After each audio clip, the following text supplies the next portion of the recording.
Hey. All right, hey everybody. Welcome to another virtual star party for Sunday, May 24th, 2020. We started this too early episode. I'm Fraser Cain, of course, publisher of Universe Today. Below me, we've got Roy Salisbury. Roy, welcome back to the virtual star party. You're teeny tiny right now. I wonder if I can like make him bigger. Yeah, there you go. There's Roy. You're taking advantage of the Zoom background for sure. Yes. Oh, cool. Yes, I am. I just didn't want to show you all the junk behind me.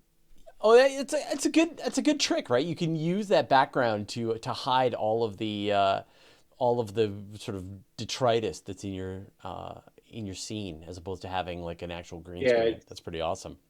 I can see that, or you can see my kitchen. So yeah, and so if I recall, you're in Las Vegas, but your observatory is in Arizona, right?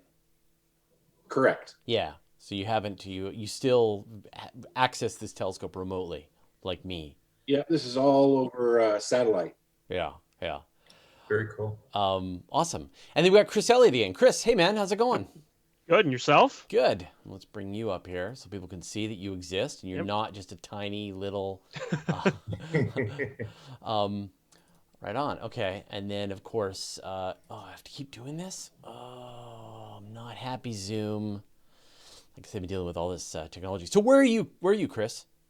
I am from Niagara Falls, New York, just south of the border, the Canadian border. Right. Yeah. Okay. Yep. Awesome.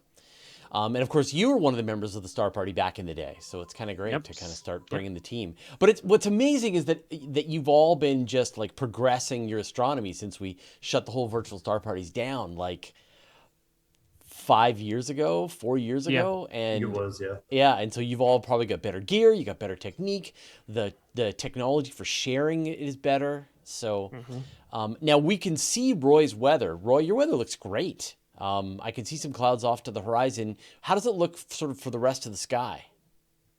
It looks pretty good for the rest of the sky. That's what you're seeing there is where the sun setting is, where Vegas is. Yeah. So I get the lights from Vegas over there anyways. You got some nice crepuscular rays there. I can see on sunset. Yeah, coming off the sun. Yeah. There you go. Already we got a little astronomy, of course. And that voice that you recognize is Dave Dickinson, David, who is our tamed amateur astronomer with. Look at that background. I kind of go in the opposite direction. I'm getting less gear as the years go by for some reason.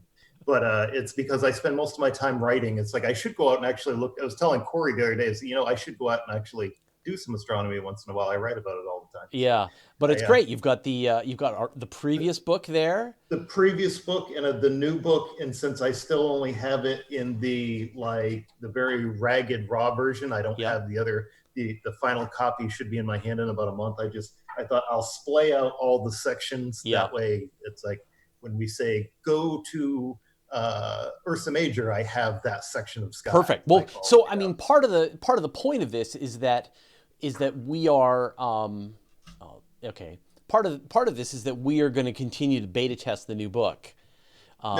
So see if we can make sure we catch any last minute mistakes, and so let's make sure that the book itself is practical. Well, it's too late for that now. They're permanent. So well, let's get some practice. Until there's a second edition. Actually, I already have a list of a few little minor things for the second edition. Well, we'll get some more practice.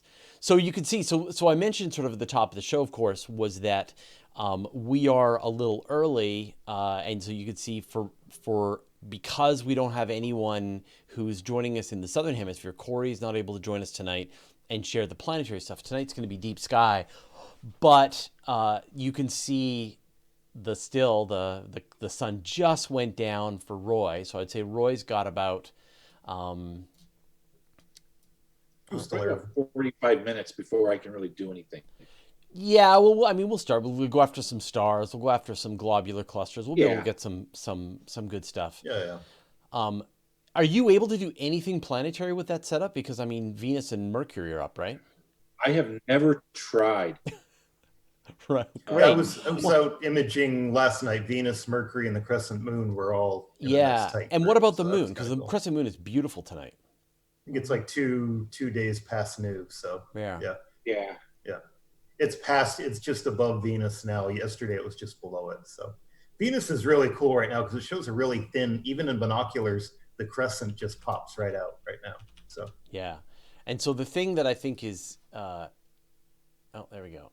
So my telescope, or the telescope that OPT has generously lent me in Landers, is also still in California, so it's still in Pacific time. And so as we're sort of sitting in the summertime, we have to deal with this accursed sun.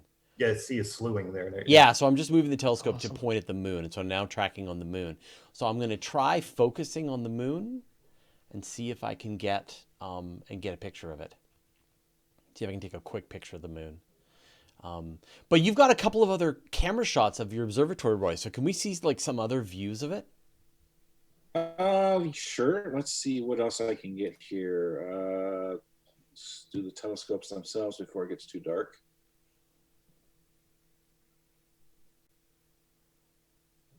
That's cool. Oh, you've got two of them in there. Yeah. Yeah. Nice.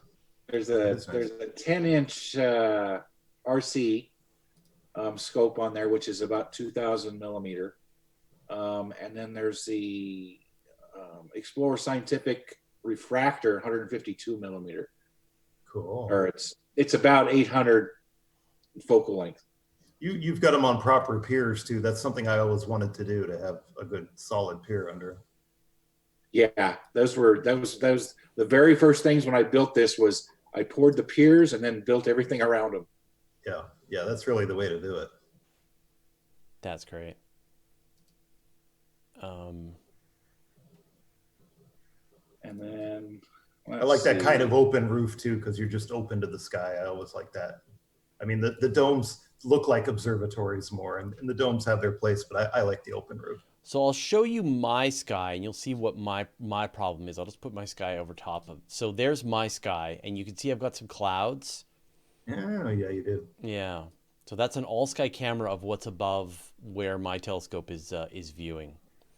So so this is going to be tough, I think. Chris, you've got some clouds. I think, Roy, you're best. You've got the best weather right now, I think, but you're still not quite dark enough. What are we looking at? Is that the moon? Yeah, if I slew to the east, I might get. Oh, that's your all sky, globular yeah. clusters. They'll be pretty blown out. Yeah. Well, so that 2000, so I just want to understand your telescopes a little better again. So what is the 2000, I mean, two telescopes. Why two telescopes? Well, originally it was so that I had two different fields of view. So my 10-inch was going to be for, very small galaxies, small like Thor's helmet, stuff like that I didn't have to blow up the picture. Yeah. And then the refractor was going to be for, the Rosetta Nebula, big wide fields. Yeah. When I got my latest camera and matched them to the telescopes, they're now basically both the same field of view. Wow. Because the camera on my 10-inch has such a large field of view. It's 64 megapixels. Wow. The field of view is actually larger than my refractor. Wow. What's the field of view like, arc minutes, degrees? Let me see. I can share you. Probably smaller than a full moon, I would think. Let's see. We'll share this one. That's actually one of Chris's pictures now we're looking at. Yeah, that was M99. That's the Comet pinwheel. Okay, I'm guessing that's maybe like 10 arc minutes then wide. Maybe smaller. Yeah, the inner one is my refractor, and the outer one is my 10-inch RC.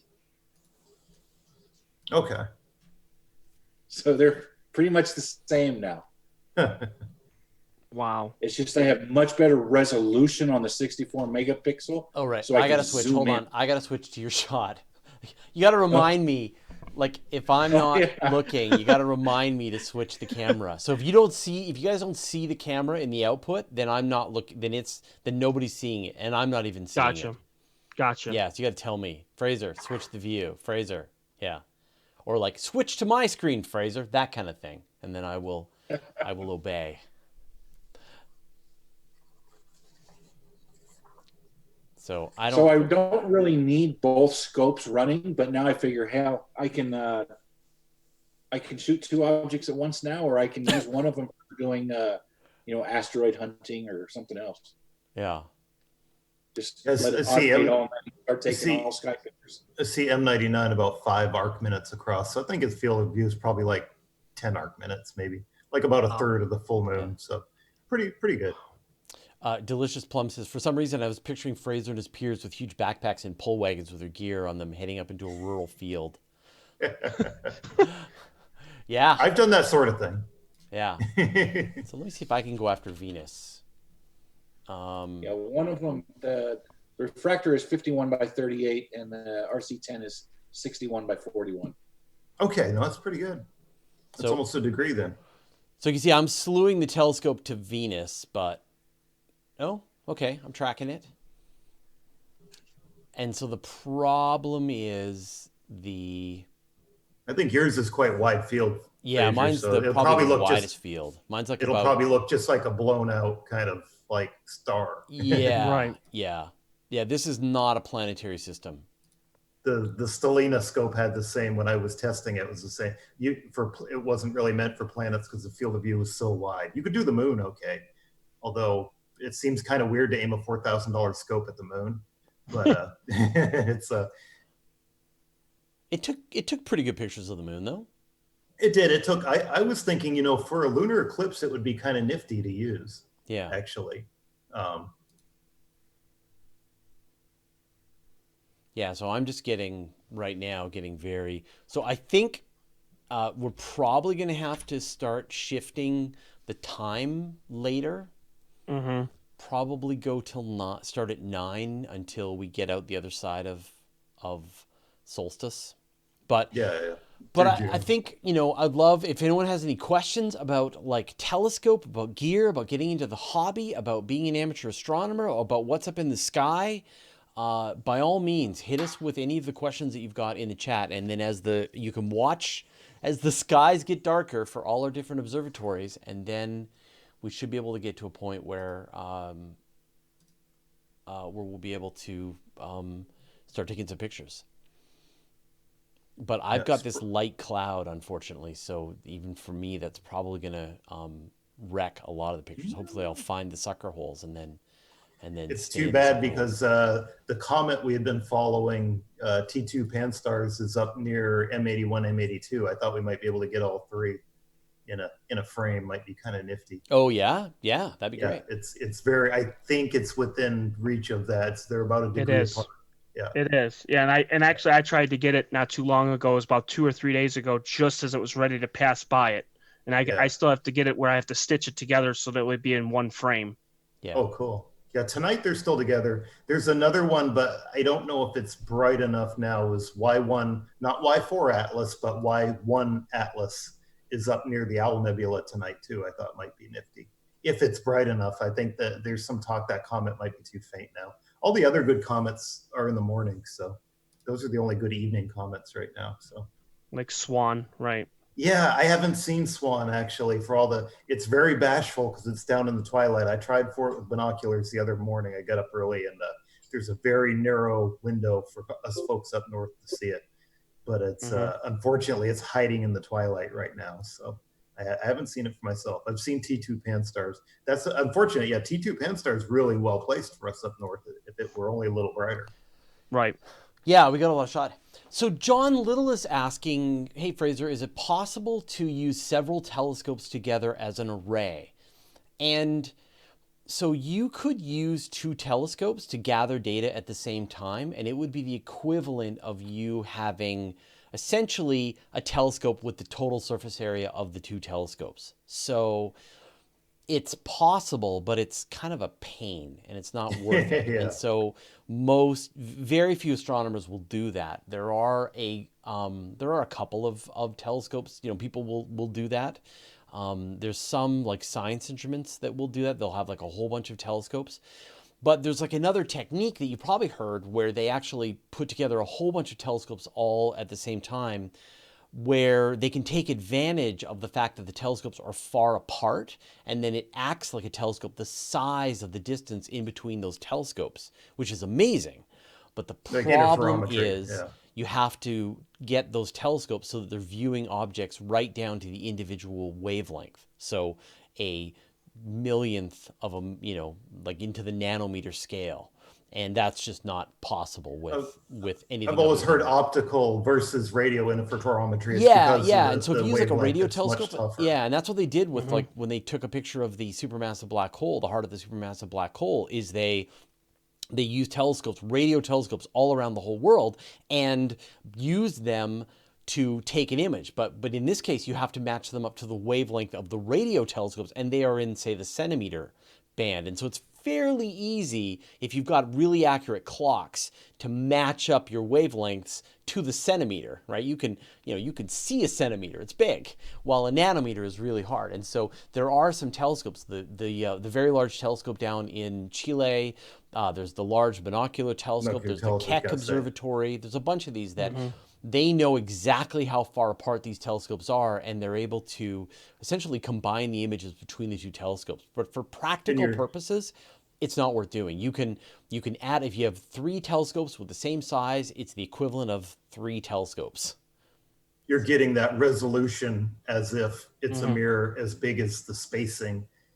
But you don't have to build a mirror that big. Like the large binocular telescope can do that. Yeah. You get the exponentially higher resolution. You get the resolution, but you don't get the light gathering, so it can't see necessarily dim objects, but it can make resolution. And that's why you were able to see a very bright object like the supermassive black hole at the heart of another galaxy with high resolution. With that black hole image, it was funny when that came out to hear people complain about, they were like, it's so fuzzy and it's not clear, and it's like, that's a black hole. yeah. It's like, do you not know that? It's the first image. It's not supposed to be like astronomy. Well, it was astronomy picture today quality, but still. It was the equivalent of, it's weird. That was the equivalent of 17 tennis balls held on the International Space Station. How you're talking micro arc seconds, how tiny that is. So if you hold, if you hold 17 tennis balls from the International Space Station, that's how big that picture is. Yeah, that's incredible. From Earth. It's ironically, we haven't got the one at the core of our galaxy. We probably will soon, but that one's actually smaller because it's closer, but not as massive. So AstroGeo Teach says, looking to invest in a DSLR camera for my 8-inch Schmidt Cassegrain. So many options, so many price ranges. Any recommendations? Dave, your recommendation for a DSLR for a Schmidt Cassegrain? I know. It's been a while since I priced them, and I know that buying a new DSLR is one of the toughest life decisions you're going to make. Because they change so rapidly. I know that Nikon, I believe they've brought out some of their ones optimized for astrophotography, are back on the market. They did these on limited runs. I mean, they have the IR filter like already removed and all the other modifications that people used to do themselves. But now I believe those types of cameras out there. Again, I haven't done the research because I'm not in I'm actually buying a Planetary camera that Corey recommended, but I would like to get a new DSLR. Yeah, mine's about 5 years old. I think those are out. Yeah, I mean, so for people who don't know, right, like a DSLR, that's the kind of camera that, it's like one of those nice fancy cameras that you use for taking pictures. I mean, we use one for shooting our guide to space videos. A lot of people use them for wildlife. And what's great about them is that you can make that be your astronomical camera. You just can mount that onto your telescope, and then you can be able to view the night sky that way. And it's a great way to do it. In a good way to start is just doing wide field shots. Like Milky Way shots are easy. Like Star Trail shots are those are things that are much easier. There's not the amount of tracking and aligning and really that's usually in my first book. We talk about if you want to start doing astrophotography, Milky Way shots with the DSLR just mounted on a tripod are really like the simplest thing to do. Yeah. Mm-hmm. Yeah. So I always recommend, like, if a person wants to get into astrophotography, start with a DSLR, get one of those tracking mounts. They're only like, a couple of $100, and you've already Those got the motorized DSLR, ones, and you can those are use it for cool. all Yeah. kinds of stuff. You can buy Right. them used for sometimes like a couple of $100. Yeah, it's a great way to go.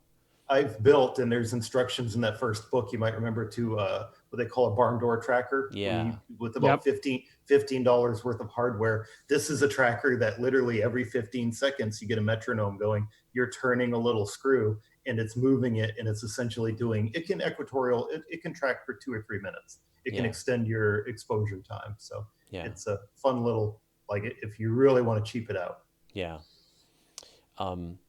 So the picture that we're looking at right now, Roy, is that your most recent picture? Is that tonight? Yep, that's M13 taken about M13. 3 minutes Okay. ago. Oh, good. Nice. So it is high 10 enough now, yeah. Yeah. One of the better globular clusters in the Northern Hemisphere. Right. Nicely said. Yeah. Like I said, the next book's just going to be all pronunciation. So Yeah, perfect. But yeah, so that's what I would go with. I would go with a DSLR that you like. And so, like, which one do you go with? I mean,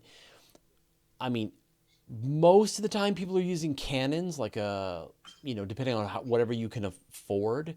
I like the low light sensitivity of the Sonys now, like the Sony the A7 series. The low light on that is incredible, but it's, whatever you do, it's more like you're not getting a DSLR because that's going to be your camera that you're going to shoot space with. The DSLR is because it's a practical camera that you can use for all kinds of stuff, including space. And if you get to a point in your life where you are really enjoying it, you're going to abandon the DSLR and you're going to move to a proper telescope, and you're going to move to a proper camera that's designed, something that's cooled, something that is monochrome with filters, the right things. So yeah, I wouldn't sort of overthink. A lot of times the DSLR does double duty as the family camera as well, yeah. The so. DSLR Right, is does. the way that you can get out and start taking pictures and find out if you like the hobby. And you can use the DSLR for everything, right? You can shoot video with it. Yep. You can, whatever you want to do. And then if you're really enjoying yourself with that, and like I said, you can do some just great stuff, right? You can do the wide field Milky Way stuff. You can do narrow band. You can shoot like with a tracking mount. You can shoot stuff like Andromeda and some of the nebulae at the heart of the Milky Way and all that kind of stuff. It's really Alan fun. Dyer does some pretty amazing landscape photography, like with the star Milky Way background and some really high end stuff. That's all with the DSLR, Northern Lights and things like that. Yeah. And so, I mean, it's definitely an art form all on its own, is just what you can get done with the DSLR. So, and if you're not enjoying it, then move on. So a couple of people are talking about mirrorless, and yeah, I totally agree. Mirrorless are great. I haven't played with one of those. At this point, DSLR is sort of the generic term for a more professional camera. Yeah, T-body. Yeah, because you want to be able to pull the lens off, and then you can actually attach the camera body directly to the telescope, and it acts like the camera on your telescope. What I always hate is if you've invested in Nikon lenses, you're like, well, I'm going to have Nikon cameras pretty much forever now. So it's hard to switch over to another brand. Yeah. If you've already invested in all the other hardware. Yeah, and that's the problem as well. Is like the one. Like right now, the Sony is the absolute king of the low light sensors. I'm using a Sony sensor. Mm-hmm. I think I'm using a Sony sensor in this telescope, but who knows, right? Maybe that Canon will come up with a specific one that's just for astrophotography. So again, I wouldn't get too into trying to choose your forever camera as a DSLR. Yeah. Just go with a DSLR because it's a Swiss Army knife. And then go with, Arcturus is really low. Okay, never mind. I'm looking for just like a nice bright star that I can even start focusing on. now. Regulus is probably right overhead. Yeah. Okay. And if you get Regulus, you should be able to get the Leo 1. Leo Yeah. 1 should be like right next to it. Yeah. Yeah. Yeah. Ray is asking me to introduce Roy and David. So I think I did, but I can introduce them again. Roy Salisbury, one of the heroes of the old virtual star parties. Actually, all three guys here were parts of the old star parties, which is awesome. Right. Yeah. And Roy's in Las Vegas, controlling his observatory in Arizona. And Chris is in New York. Yep. And Dave Dickinson, of course, the writer of the Universe Today Guide to Space, Guide to Becoming an Amateur Astronomer, is in Norfolk. Yeah. For now. For the foreseeable, probably longer than we thought we would be. So. Well, yeah. I mean, the whole coronavirus has made it difficult for you to hit the road. Our wings are kind of clipped for now. So yeah. So. Yeah, and in the newer guide, I'm actually doing each month for each hemisphere. So you have 24 months in there. And on the wide field ones, it actually shows reference charts that will go along, because along the meridians where you want to observe, those will go down into these deep sky charts that actually, then it will start breaking down all the deep sky. We do best objects. We do down to, my rule, except for some of the challenge objects, was to go down to 10th magnitude. Right. So we covered, that's a lot to cram into 200 pages, and we actually had to edit down some stuff to make it all fit. So it was an ambitious guide to have into 200 pages. That other picture you grabbed there, Roy, was that was the Iris Nebula? Yeah. Yeah, it's a work in progress. Is that one? Oh, so that's not live. That's one you're working on? No, that's a work in progress that I'm working on. That's just luminance. Oh, wow. Yeah. That's amazing. That's really beautiful. That is cool. Yeah, there we go. Now the telescope is pointing up. So I'm going to try focusing on Regulus. That's funny.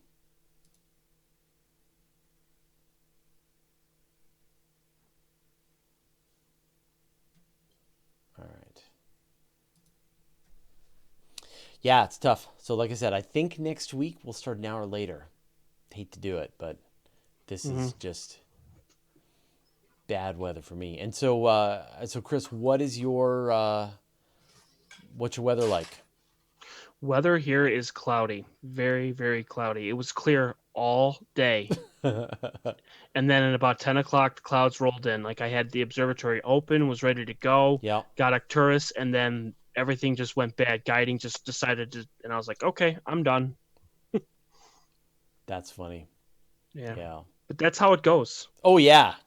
So that's the thing, right? Is like, and that was what caused us to shut down the virtual star parties back in the day. Was we just everybody tried, and you just couldn't get enough people with good seeing, with good view of the sky for us to be able to pull this off. So, right. Just wasn't happening. And so this time around, we've got this RASA that I'm using as the backup in perfectly dark skies with 300 days of clear skies every day. So this is the machine. And hopefully over time, as OPT sets up more of these, we'll have multiple ones around the world, and then I'll be able to just go, then we will never not have a telescope running. But my preference is to lean on the other astronomers, because I have to be the host, and so if I'm also running a telescope, it starts to make my brain melt. It's funny. It's a lot of it's actually do narration. It is hard for me to answer questions, see what everybody's got on their screens, try to also take pictures with this telescope. It's definitely a bit of a... Yeah, I'm running this on my laptop, so I don't have to keep flipping screens or anything. Yeah. On my laptop, and I have my phone for research over here. Yeah. Iris Nebula, NGC 7023, 1,300 light years distant. Yeah. So I see a couple of astrophotographers in the chat. So you should definitely get in touch with Nancy, and we can do, if you want to join and share your view, talk to Nancy in the chat. I'm sure Nancy will post some some contact info somehow, and then we can start onboarding new astronomers, because the goal is if we can get back to a large group of astronomers, then, you know, weather can't take us all out, right? Yeah. Right. And bad gear and busy schedule and all that. So definitely, if you've got a telescope and you want to share your view of the sky live, then definitely join us, and we'll figure it out. It's always a trade-off doing planetary versus deep sky stuff too. So like we don't really have anybody doing planetary tonight, but no, and that's one of the big issues that we don't have. Yeah, we need somebody like in Corey's longitude, like because Corey, he's three of the planets are in the morning right now. The interesting ones are Jupiter, Saturn, and Mars. But that's going to change. Those are all going toward. That's why I bought a planetary camera coming right now. It's like, because Jupiter, Saturn, they're both coming to opposition. Mars has got a really good opposition in October. Yeah. So it's planetary action is going to be heating up. Venus and Mercury are going to be leaving us, but yeah. And definitely different time zones would be great. If you are ahead of us in the world, and you've got, like, I know there's people in Europe. If you are in other parts of the world, if you're in the Southern Hemisphere, that would be great. If you want to share a view in the daytime, that would be amazing. Yeah, I gotta say, we used to bring Sharon Ahmad in Malaysia. Used to bring the sun in. We'll get Shah again. Yeah, for sure.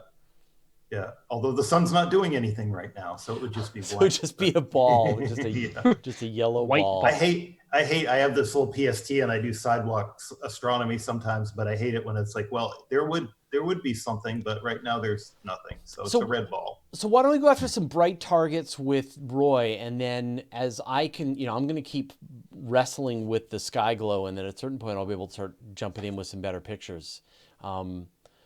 So Roy, you did M13. Do you have any more recommendations then, Dave? Do you want to try taking a shot of Venus? Venus is going to be too close over the sun. It's just going to be blown up for me. Oh, is it? Okay. Yeah. I know M3 is pretty good. That's another globular up in Canis Vintisanti, I think. It's kind of in a vacant area of the sky, but see, there's one big difference. There's astronomers and there's astrophotographers. Astrophotographers know nothing about astronomy. Yeah. So if you ask us where something is, we got to go to software and look it up. Like the nature of what it is, but it's yeah, that's the next thing is once we've got this set up, then I'm going to try and bring on some actual astronomers. The funny thing is, like actual astronomers, like professional astronomers, they don't know where any of this stuff is either. Yeah, a lot of them come to the field via physics, like theoretical physics. Yeah, so they're not observational. Can you find this object, this galaxy that you've been studying? Yeah. They have no idea. Right. Right. I used to run the Observatory for Public Outreach at the Flandre in Tucson, and the Lunar Planetary Lab was right there. And some of them would come over, and they're working on the Mars rover, and they're like, "Oh, I want to see Mars. I've never seen Mars before." Yeah. So just to look at it through a telescope. So.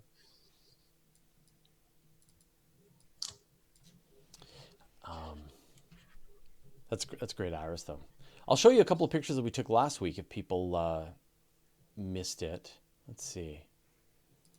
We had a good, and these are my shots. So we didn't get Corey. I don't think he got around to processing his pictures. So let's see how that works. Yeah, okay. So we got Comet Pan Stars last week. Yep. And that was great. 2 Pan Stars. Yeah, and so these are the pictures that I can take. I'm just not taking them yet. And then we got, that was my M13 last week. And then we got the M51, right? Spiral Galaxy, which was great. And then the key with this is that this is the one with the supernova. M61, right? Yeah, that's the supernova there. And then, that's kind of nifty. That was the Beehive cluster? It was a I cluster. think Yeah, M67, 67, I think. Yeah, And then that was just some random galaxy we went after. that looks like M81, I think. Barred spiral. Yeah. Yeah.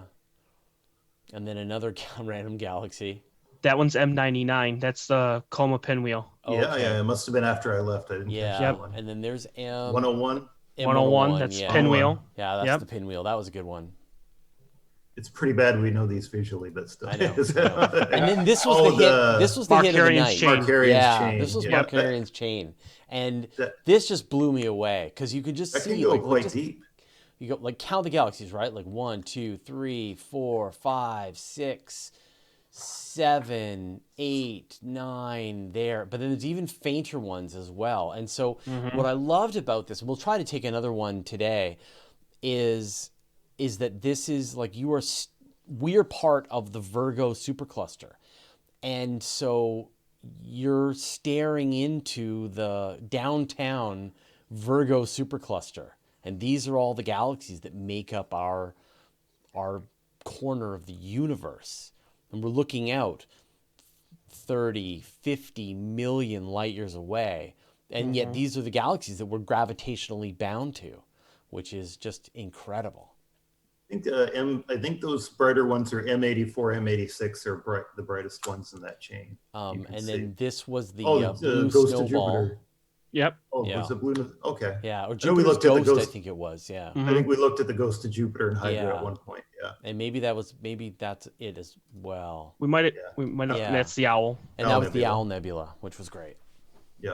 So one of the these are the kinds of pictures that we hopefully. Oh, and there's the Sombrero Galaxy. Sombrero. Yeah, and hopefully we'll get a chance to take these pictures tonight. And if you want to play along at home, is that your M3, Roy?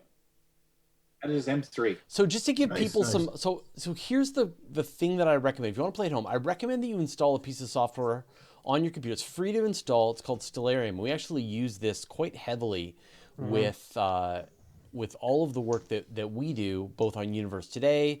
Dave used this quite a bit in the templates for these maps. I build the maps in Illustrator, but the initial templates are from Stellarium, believe it or not. Yeah. So. And so just to sort of show you just some context where everything is. So this is M13. So this is the sky that's above us right now. And you can see the Vega still coming up. This is looking to the northeast, right? That way is the east. This way is to the northeast. And this is the constellation of Hercules. And M13, the great cluster in Hercules, is actually, it's very easy to find if you don't know, once you can find Hercules, you can always find this cluster. And it looks great in a pair of binoculars as well. That offset square keystone in the middle of Hercules, that asterism, that's how I always find M13. Yeah, exactly. It's right along that one side of it. And it looks tremendous in a pair of binoculars. Looks great in a small telescope. It's a nice bright object. I love it. M3's a good rival, but there's not really any bright stars to guide it. I know it's about a third of the way from Arcturus up to the handle of the Big Dipper. Yeah. But it's a little tougher to find visually when you're sweeping around because there's nothing really bright nearby. Ray is asking if we do this every week. Yep. Is the plan. So. And this April, May's galaxy season right now. We're looking, the reason is the northern hemisphere in the evening, you're looking away from the plane of our galaxy so you can see out into that open realm to kind of see way out beyond. And so now I've shifted my view on Stellarium over to where M3 is. As you can see, the great cluster in Hercules is down here. Again, if you have a pair of binoculars, go out. You can find Hercules in almost any. You can find it in most cities, even, and so you can see the M3 is near Arcturus, which is pretty much the brightest star in the sky until Vega gets up. Right. And so it's like a very bright and Booty. It's in the constellation of Booties. You can always really tell because it sort of looks like this fish in the sky. Kind of kite. I always think it's kite shaped. A kite, sure. Yeah, I always imagined it's like this fish, and then. M3 is right there. And so this is It's what Roy the has herdsman, but on his screen right now. In all these globulars, there's maybe 60 or 70, I believe, that swarm around our galaxy. These all halo around our galaxy, but they're very ancient. They have very metal poor ancient stars. And it used to be a conundrum about 20, 30 years ago that they thought these stars were actually older than the age of our universe, which was kind of like they had to deconflict. They didn't have a really good idea. I remember growing up, you would see the universe is 15 billion years old, plus or minus 50%. This is back in the 70s, so they didn't have a really good grasp on the actual age before they had wind map and all the microwave background information and things like that. To actually deconflict these ages. So that was M3. So I think Roy's running. You can see his background is getting a little darker. I don't know if you can you stretch it and make it a little darker, like pull out some more of the. I can try. It's a little difficult over my satellite connection because I don't have. Yeah. I don't have really fine-grained control over these controls. Yeah. One thing that I do, I mean, you might want to try that, is I autosave all of the pictures into Dropbox, and then I process them locally on my computer. I would, except for one of my cameras is 122 meg download for the image. So it's better to just show it on the screen than delete it because you don't want to pay for the data but fee. I could probably pull the fits down here and do it locally. Yeah, but that's that's okay. Looks I can see. I wonder if there's like a keyboard command you can do to just tweak it like a little bit. That's cool though. How's that? That's very cool. Yeah, that's amazing. It's good, yeah. And I haven't even focused yet. No, I haven't even focused yet. We can't, and so that's the thing. It's still so bright that we can't even focus. So I'll show you again. If you want to see, here's my sky now. I was putting that stelinoscope through its paces. It would just simply refuse until it got dark enough. Yeah, I know. I went through the same thing. Yeah. Yeah. You had to wait about an hour after sunset to start even using it. Yeah. So like notice that you can't see any stars. Notice you can't see the Milky Way. Notice that you can see clouds. Notice that you can see the sunset still. So yeah.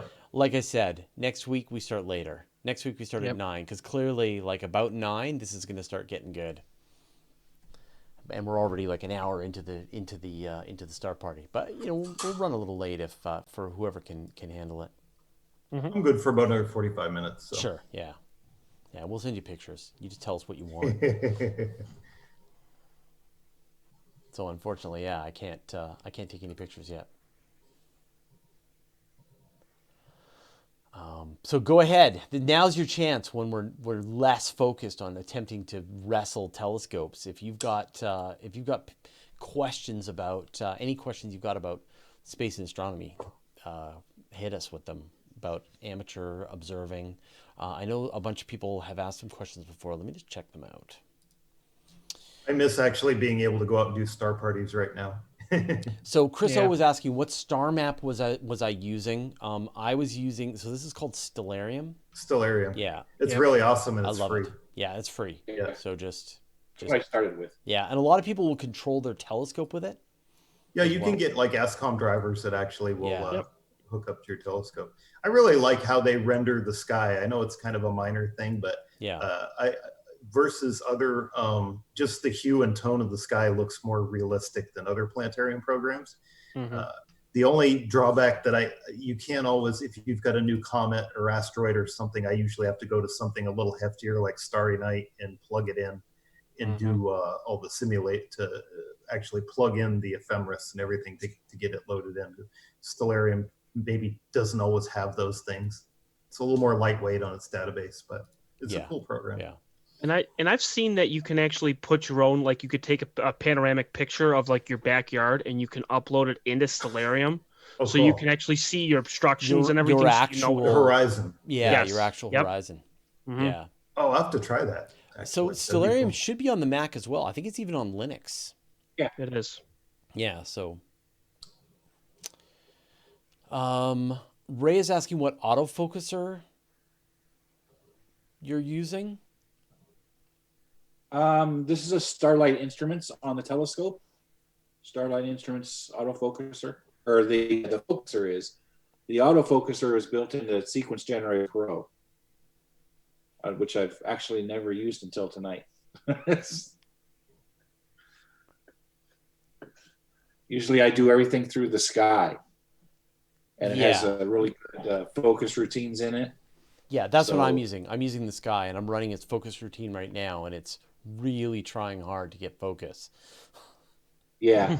So I figured I would give this a shot so I didn't have to disconnect all the cameras and reconnect them over into the Sky. Yeah. And it might have done okay. Crushnaut is asking, any tips for a pair of 15 by 70 binoculars? Targets, holding steady tips, mount tips? Dave? What do you think about beefy astronomical binoculars? I cheat actually, and well, it's not cheating, but they're not cheap. But I use a pair of image stabilized binoculars that I've had for about 20 years. Yeah, and they will spoil you for other binoculars. Yes. Because, but they are worth it. Yeah, I use these about 90% of the time. Those are the Nikons. These are Canons. This is one of the first ones when they came out. Is in the late 90s. I bought these, and for traveling, they're great. I mean, they're great for, because they're really lightweight, easy. They've got about the power of a small telescope. These are 15x45s. Like last night, I could see the crescent Venus like really easy with these, but they're so handy. Like I said, when I go to another pair of binoculars, I'm trying to reach for the button. I'm like, these don't stabilize. Yeah, I love the image stabilizing binoculars, but they're expensive. These were $1,200 20 years ago. So, but it was worth the investment. So. Yeah. So with the heavier binoculars though, the 15 by 70s are the ones that I use, and they are very heavy. You would tripod mount those probably. I was in an Army surplus store a few months ago, and they had some pretty good military. I was like, if I didn't already have a pair, they had some military grade, large tripod mounted binoculars. That was like, you could probably pick up something really cheap there. Yeah. That's actually quite large optically. Yeah, and so, there's we have this, you put them on a tripod. They come with a tripod mount, put them on a tripod, or just hold them and just build up your muscle strength. For years when I was a kid, what I used was a pair of 7x50, your standard hunting birding binoculars. And those are pretty well, you'll be able to see a lot of the brighter, messier objects like M3, M13 with a pair of binoculars like that. So they are a good way because you're intuitively learning where everything is in the sky. And you have that nice wide view. With a telescope, you're looking at a little like toilet paper tube view that is actually kind of frustrating to manually use and point. The binoculars are much more intuitive looking around to start with. Visually observing. AE MIDI is saying, what's the most integration you've gotten on a target, Fraser? So I am the wrong person to answer that question, because 30 seconds is the longest that I ever am focusing on a target. So I think some of the people who are in with me, Roy, what's the longest you've done integration on a target? Well, it depends on what you mean by the integration. I mean, what's the most data you've gathered on an object? Worth of data on one picture. Yeah. So an individual sub-exposure, the longest I've done is 20 minutes, but I've spent over a week on one picture. Mm-hmm. So, six nights, probably about half of those nights. Half of the images you take you throw out. You get star trails in them that don't come out right, or the focusing didn't work quite right, or a cloud came in the way or something. So I estimate a third to half I'm going to end up throwing away, and they're not going to meet the top tier of the pictures. So I've spent 6 nights on one image. That Iris Nebula, that was 2 nights worth of data so far, just on one channel of luminance. I haven't even done red, green, or blue yet. Wow. I think I know that Dustin from OPT, he had one image. He will often be in the close to 100 hours of data. So he'll do 80 hours of data on something like the Helix Nebula. It's just sick, right? And so I don't know if you guys have the patience for that. Shall we do an 80-hour episode of the virtual star party where I just gather data? Yeah, just hour after hour after hour. One of those telethon type episodes. Yeah, we should do just one. I'm thinking I might take one of my telescopes during one of them and just leave it on one target and just let it integrate for 2 hours. Mm-hmm. Yeah, I've tried that. So there is like a live stacking mode in this, and it's not great in the sky. Is that what you're talking about, to do like the live stacking? The Sky has it, and Nebulosity has one. Yeah. Yep. And if you're using a ZWO camera, Yep. so the ASI series, they have their software which has an image integration. Okay. Just like the Sky does. Yeah. So you can let it sit there and automatically keep stacking. So what's your longest, Chris? The longest I've ever done was 30 minutes, and I did that with the Horsehead Nebula. Wow. And I got about 7 or 8 of them that one night. Yeah. And the longest I've ever gotten on an actual object was 60 hours. Yeah. Yeah. That's crazy. But I usually do about 4 to 10 hours on each object. And now I'm finally starting to do color on a monochrome camera. So now I'm starting to realize that you need 3 hours on luminance, red, green, blue. Yeah. So I'm starting to realize that you need to do a lot. Yeah. Yeah. This particular globular M3 is 34,000 light years away. Just FYI. That's great. Do you have another object you can go after? In sextans, there's a good spot, or spindle galaxy edge on, might be visible. NGC 3115. Mm-hmm. I think that might be a decent one. This bright still in the sky? It should be. Well, sextans is right down below Leo, so it should be up toward the zenith. How bright is that galaxy? I think it's like 11th magnitude, 9th magnitude. I think it's going to be too close to the west. Too close to the west? Okay. Yeah. There's some other good ones up further. Is Leo down too far? If I was going to try 4565. Okay. Because it's almost at zenith. And I should have auto guiding, but I don't know how to turn it on. Do you know where if you're using a robotic scope somewhere, yeah, Fraser, usually if it's a good scope, you can do at least 60 seconds without guiding. Yeah, no, right. But it does have guiding. So how do I turn on the guiding in the sky? Do you know?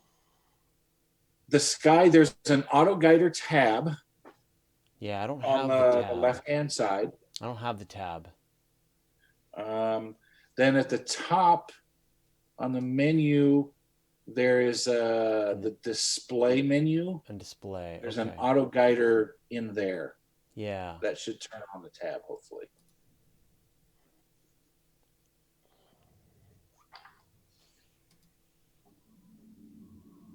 Okay, so auto guider. Okay, there we go.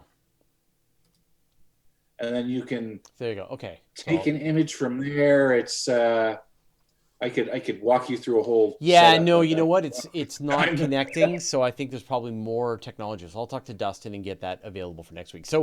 So people are asking me, could I take an image that is like 10 seconds and then 1 minute and 5 minutes? So yeah, definitely we can.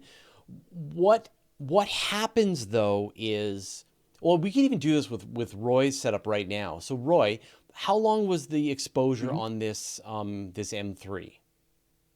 10 seconds. Okay, so can you try like a 1 minute exposure? I can do a 1 minute. Let me see if I'm still on that. That's on on M3, or like go back to M13. Like I just want to show people what the advantages and the disadvantages of different lengths of time are, because it sort of depends on, like, every single object that we try to point at is its own special little butterfly. And so when you shoot an object that's very faint, like a galaxy, then yeah, you run it for a long time and you're going to get a lot of data on that galaxy, and it's going to help bring out a lot of the fainter parts of it. The problem is that the stars will blow out. And so the stars will start to just become these bigger and bigger blobs. You can see these stars that he's got here just in the screen. Yeah. Like there's a star here, there's a star here, and that sort of already kind of just a blob. Yeah. Right. And so if he runs runs a longer exposure, this just gets blobbier and blobbier and blobbier, and then more of them turn into blobs. And so more data gives you no value in something that's bright like this. And the core just turns into just this white disc. And so hopefully we can show you some examples of this. And so this one's trying a 60-second one now. Okay, yeah. So we'll see like a 60-second. And so you'll see the difference. And so you go the other way and you go with a galaxy. Yeah, you get a 60-second image of a galaxy. Okay, so this is the 60-second? That's the 60-second. Yeah, so you can see. So remember that star. Now that star is just a big white blob. These are white blobs. That, like, there's no structure in the center of the It's all just So merged. a long exposure is no help. But to bring out that, like, really see the structure and texture of it, what you want to do is you want to take a whole bunch of little pictures. So you take like 1,000 1-second pictures, and then you stack those up. And so each picture is, when you stack pictures, what you're doing is you're essentially averaging out the quality of two separate pictures. And you're saying, what's noise and what's data? And whatever is data, then keep that and throw out the noise. And the more pictures that you take, the more data you get and the more noise you can remove from your image. And so you go, you do a longer and longer exposure, and you're not necessarily going to get a better picture. And so it's really tricky it's just experience. Each astronomer knows that you take a picture of a globular cluster and you're going to get, nothing's going to be usable after, say, 30 seconds. But with a galaxy, you could take a picture and run it for 5 minutes, or even as Chris was saying, you can take a 20-minute picture of it, no problem. But if it's got a really bright star in it, that star is going to blow out, and so you've got to work around. And of course, the classic example of this is that really bright star right beside the Horsehead Nebula. Right? It is the bane of astrophotographers everywhere, because you take a picture of the Horsehead Nebula, and you're gonna get that star just getting bigger and grosser. Oh, in the belt of Orion, yeah. Yeah, right? Right. And so that's the technique. And so a lot of astronomers they'll start to employ various tricks to make that work. So they'll do things like they'll take one quick picture of that star and then just replace that part of their picture with a smaller version of the star, so it's not so overblown. But to get it in one shot is actually super tricky, for it to not just be completely blown out. So that's why, like, necessarily taking a whole bunch of pictures, all, like, if it's a faint galaxy, yeah, a 5-minute image might do really well, but then maybe we'll start to lose tracking because it's such a long exposure. This telescope has a pretty good ability to do that. I don't think it's going to be a problem. I can take a 5-minute exposure, but you'll see. We'll definitely play around and take a bunch of these pictures, and you'll see what the results are. But that's your 1 minute, right, Roy? Yeah, that's 1 minute. If the seeing's good and you got good tracking and a good mount, you can do. I've done up to 5 minutes without any tracking whatsoever. Right. Yeah. And most of the images I take between 5 and 10 minutes. Like I said, I've went to 20, but you start blowing things out with I mean, you almost need down to 10, 15 second exposures with my telescope for these things and stack them, because I took 60 second of these and said, oh, I'm gonna take all night long. I wasted the entire night. Yeah. It was just too much. Mm-hmm. Yeah. So it's not that useful. So 5 minutes, if you got a good mount with no tracking, you can do pretty good. Yeah. The Nostromo Zero said, "What binoculars did he say?" So I'm using a pair of Celestron 15x70s, and Dave, you've got a pair of Canon. These are Canon 1545s. Yeah. And like those are the Cadillac of binoculars. I'm pretty sure I think they make a smaller version of these that are like 10x35s or something. Yeah, and they make a bigger one half too. The price. Yeah, they do. I think they did come up with a bigger model of these. Yeah. But like I said, you can get a pair of Celestron 7x50s that you can, if you want to start with something that's under $100 for a pair of binoculars. Those are good starter astronomy binoculars too. Yeah. And those are pretty common actually. So. Wow, I'm now pretty low on the sky going after M13. Yeah, for years and years, I just borrowed my dad's 7x50, like that binoculars he had for hunting. Yeah. And I use those. That's how I first learned my way around the sky. So before I even had a telescope.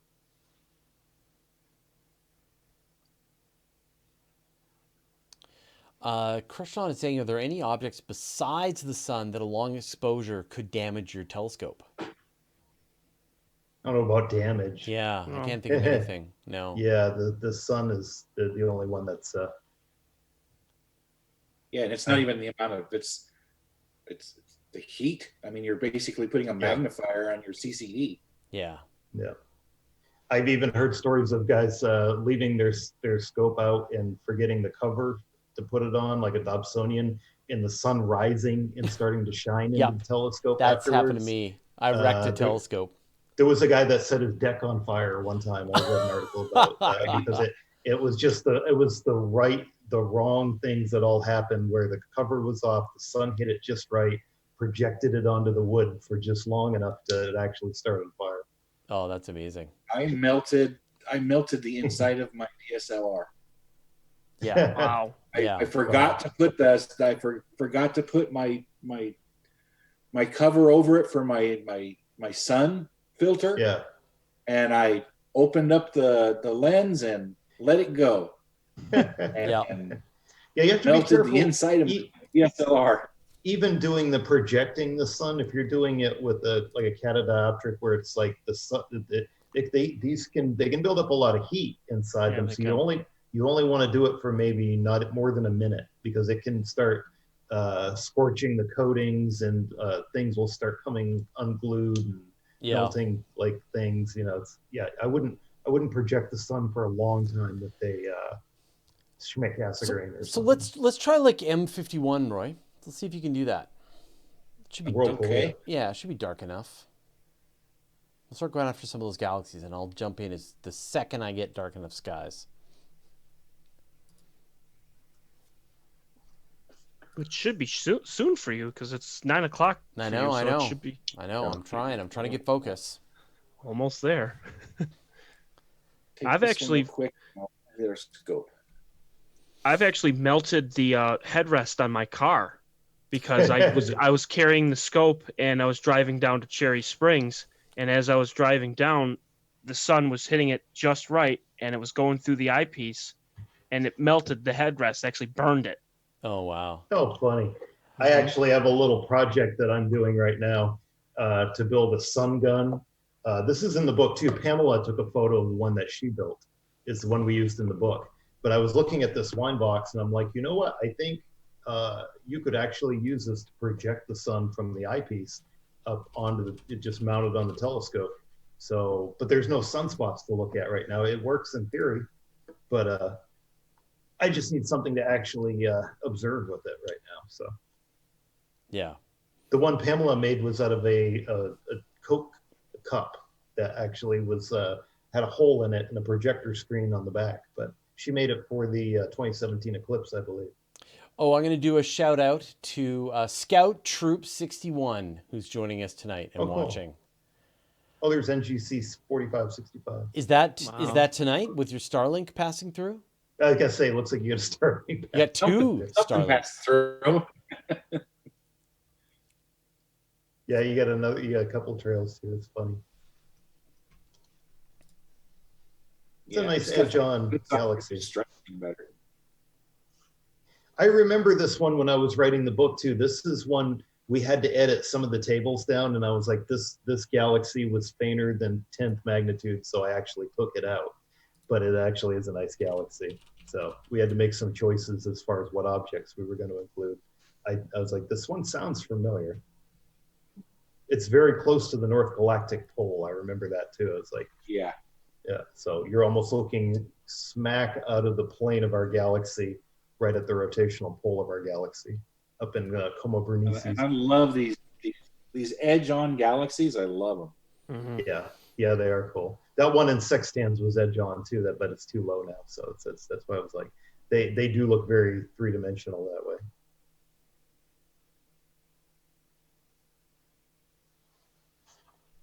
And that one is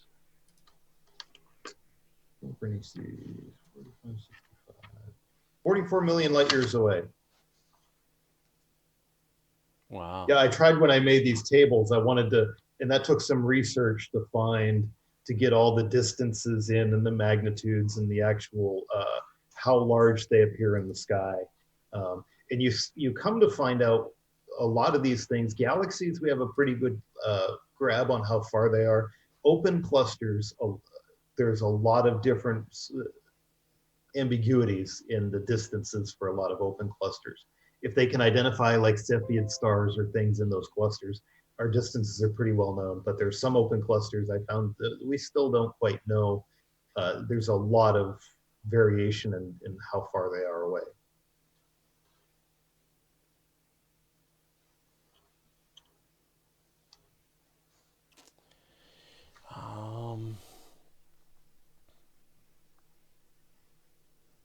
So Beth's saying, friendly reminder, if you enjoyed the stream, make sure to give us a like, and we will let you know the next time we do this. So that's an amazing edge-on galaxy, and you can actually see another one down there. Yeah, along with Virgo, Comet Berenices has a whole cluster of galaxies in that area too. So that's adjacent to Virgo. So there's a lot of galaxies clustered up in there. Because I might not be having the whole picture here. Some areas in Virgo, you can just drop down. If it's really dark and you've got like a 10-inch Dobsonian, you can just drop your eyepiece anywhere in the bowl of Virgo and sweep around and see galaxies. So they're that prevalent.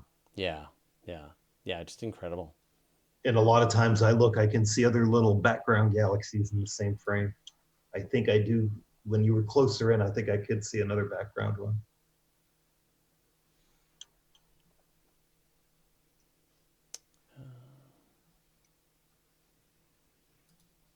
The real research project is figure out what satellite went through the trail. Yeah. Yeah. The way that I do it is if I know the time that the image was taken, you can go to Sky Safari. If you update your solar system for the objects, you'll be able to tell what time it is. It would be a green dot, and it'll actually go right across the field. You'll see it go through. I use Heavens Above because that's probably the most frequent question I get on Twitter. Somebody wants me to identify what they saw or what's in, and a lot of times in Heavens Above is if you give me your location and the approximate time, I can probably sleuth it out if it's brighter than like fourth, fifth magnitude. There's a lot of hardware up there that's fainter than that, but it's kind of a fun research project to figure out what satellite was that. A lot of times it's just boosters. A lot of stuff up there is just junk. So Half Blind Astronomer is saying, can we set up a Dropbox for all these photos so you can look at them in more detail? Yeah. So the next thing that I want to figure out is that we're going to create a Dropbox and we will just dump pictures in and sort of share them into the chat so that you can all access them. So yeah, that's the one thing with me right now. I am not saving any of these right now. Right. Well, don't think I'm not looking at archived images to make sure that we're not looking at a supernova right now. Yeah. I am vetting these. So. Yeah, absolutely. Tell you a story.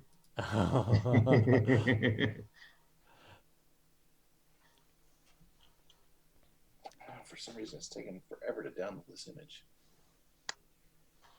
Yeah, and then what we'll do is probably I'll post a link into the chat, and then you can just go and open up the picture on your own. Once I've done some basic processing on it, then away you go. So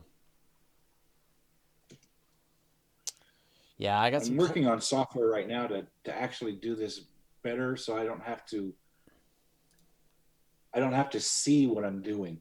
So I'm trying to automate it so I can just send a command, tell it to take the image, and automatically save a JPEG and download it. But I haven't got there yet.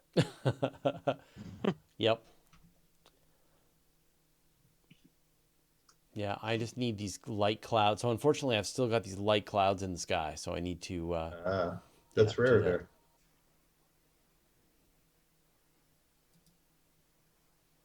They haven't made a telescope that stares through clouds yet. No. Not yet. No, that is the problem. Not an optical one, anyway.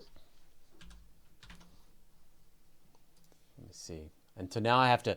And so the problem is I can't really. It's like if you're out. Like if I'm actually there, you can look around and go, oh, okay, I see where the clouds are. I can chase try. the holes around. Yeah, I can chase the holes, but unfortunately, I can't see the sky very well for where it is, and so I just have to like take pictures and go, nope. I've managed to keep in-person star parties going that way. It's like we just chase holes around. Yeah, so you can see I'm moving the telescope around, seeing what I can see. Well, what I like to do sometimes at star parties is do double stars too, but we don't really have the rigs to do that kind of, especially if you're somewhere where you've got more urban light pollution, the galaxies kind of vanish. Double stars kind of give you something else to look at other than planets. Yeah. Another 30 seconds. Hopefully M51 will show up. Oh, good. I am also trying M51. Trying to do both scopes at the same time, but I'm hogging on my bandwidth, and it's really slow. Yeah, I can. Yeah, that's funny. Yeah, it's one thing to like at the calm and chill. There you go. Oh, there you go. Nice. Yeah. Yeah, tracking sucks. That was 60 seconds. Yeah, you probably got a little bit of wind. Probably. This is good contrast from the last target because instead of edge on, this one is face on. Come on, telescope. I know the wind's currently 3 miles an hour. So Kate Pepper on Twitch is asking, what's a good image processing software for stacking images? So Roy, Chris, what do you guys like? For me, I am just starting with PixInsight. I'm not that good with it, but I've heard really good things about it. Yeah. I think AutoStacker is the one that I hear a lot of people using now. I used to use Registax, but I think that's kind of fallen off I don't think it's been updated. So Chris, what do you use? I use Photoshop for doing images. I mean, Deep Sky Stacker. You can use Nebulosity for stacking, but I just mostly use Photoshop. Oh, I think I'm able to get focus. Okay, so I'm going to try going after, but it's still pretty bright. So you can see at 9:15, it's still really bright for me. I think it's amazing. Some of the first photo stacking programs, they were just things that people built and put out for free because it wasn't commercially, like Registax about a decade ago. That was all just freeware that people that knew how to do it built it because it wasn't commercially available. So Ray's Astrophotography is asking, why is there a nebula season and a galaxy season, Dave? Well, it's because just the orientation of the Milky Way tends to come up in the summertime. It's just the way the galactic plane is oriented relative to the way the Earth is oriented. So right now we're looking out away from the plane of the galaxy from the northern hemisphere, and you're not looking along the plane. There probably are galaxies we don't see, like toward the core of our galaxy, far out on the other side, just because our galaxy, you're looking at you can't see through the forest of trees right now, kind of with all the stars. So it just is how it happens to be oriented. A good representation of that. See the edges, if you want to show that. This is a picture of the sky. Mm-hmm. So the edge over on the right-hand side is what's setting right now. So all of this, you can see the galaxy, basically, the plane of the galaxy and how it's setting. That was where all the nebulosity is. Mm-hmm. So it's not good right now. And it's just coming up over on the other side. And there's not a lot of good nebulas in there right now. Yeah. Yeah. It's all the galaxies that are coming up because you have all that open area to show. Yeah. At least that's the way I look at it. Yeah, I mean, so later on you'll see that that'll move over. Yeah, so we say that we live in the Virgo supercluster, right? And it's named the Virgo supercluster because the bulk of the galaxies are located in the constellation Virgo.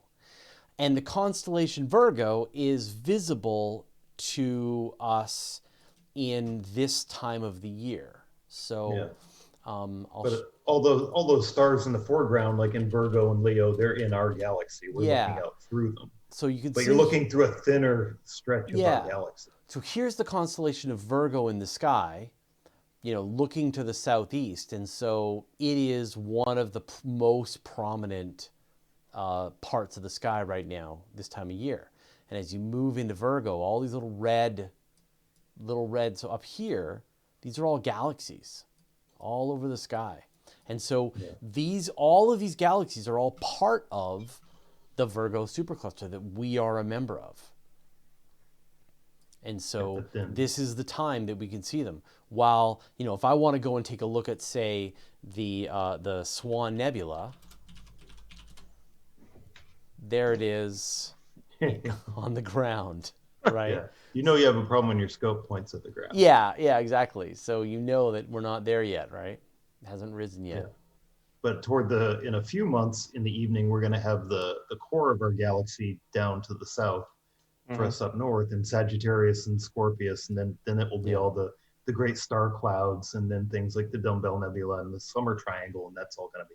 Now, if you really want to see the core of our galaxy, you have to go down to like Africa or Australia, and then see it right over. You realize when you go down there and you look up, you're like, we only see a little top notch of it here in the Northern Hemisphere. Yeah. You don't see the whole glorious core of the plane of our galaxy. Yeah. But all the stars you see up there that are in our galaxy, they're, as a rule of thumb, within 100 to 200 light years away. There's some exceptions like Sirius and Vega. Those are really nearby. But most of them are only within a few hundred light years. In the wintertime, you're looking out to Orion, and you're seeing part of our Orion spur, that we're part of that arm of the galaxy, the Perseus-Orion arm. But then the ones in the Scorpius and Scutum and those areas in the summertime, you're looking toward the core, but you're looking past our arm into the next interior arm. And so every week that goes by, each of these constellations move a little bit higher every week. And so next week there'll be 1/50th of the sky higher, and the week after that they'll be a little bit higher. And then it'll feel like summer, and suddenly these things will start the party, and these things will be now up high, and Virgo will be way over here now, and then eventually Virgo will set, and then we won't be able to see the galaxies anymore. It's doing that because of our orbit around the sun. Yeah, it's the background scene that's far away. It's really changing almost about a degree a night, because it's 365 days versus 360 degrees of ecliptic. So you're gaining a degree of ecliptic from the east every. And it's weird, when I was writing the book and thinking about this, you actually have to think about, because then you go to the southern hemisphere, what's weird is it flips, and it's like, everything. I remember the weirdest thing in the southern hemisphere is seeing the sun rise in transit to the north instead of the south. Yeah. That's, for a northern brain, that's kind of like you have to readjust your thinking of how everything's oriented.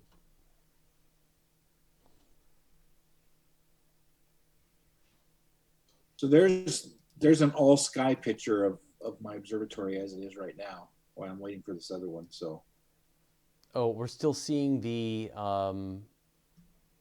the picture. Maybe that's Chris's. Okay, hold on. That's mine. Yeah. All right. Yeah, this is the part that I have to figure this out. All right, we'll go back to your all sky shot. It looks like I can see another satellite in the shot there.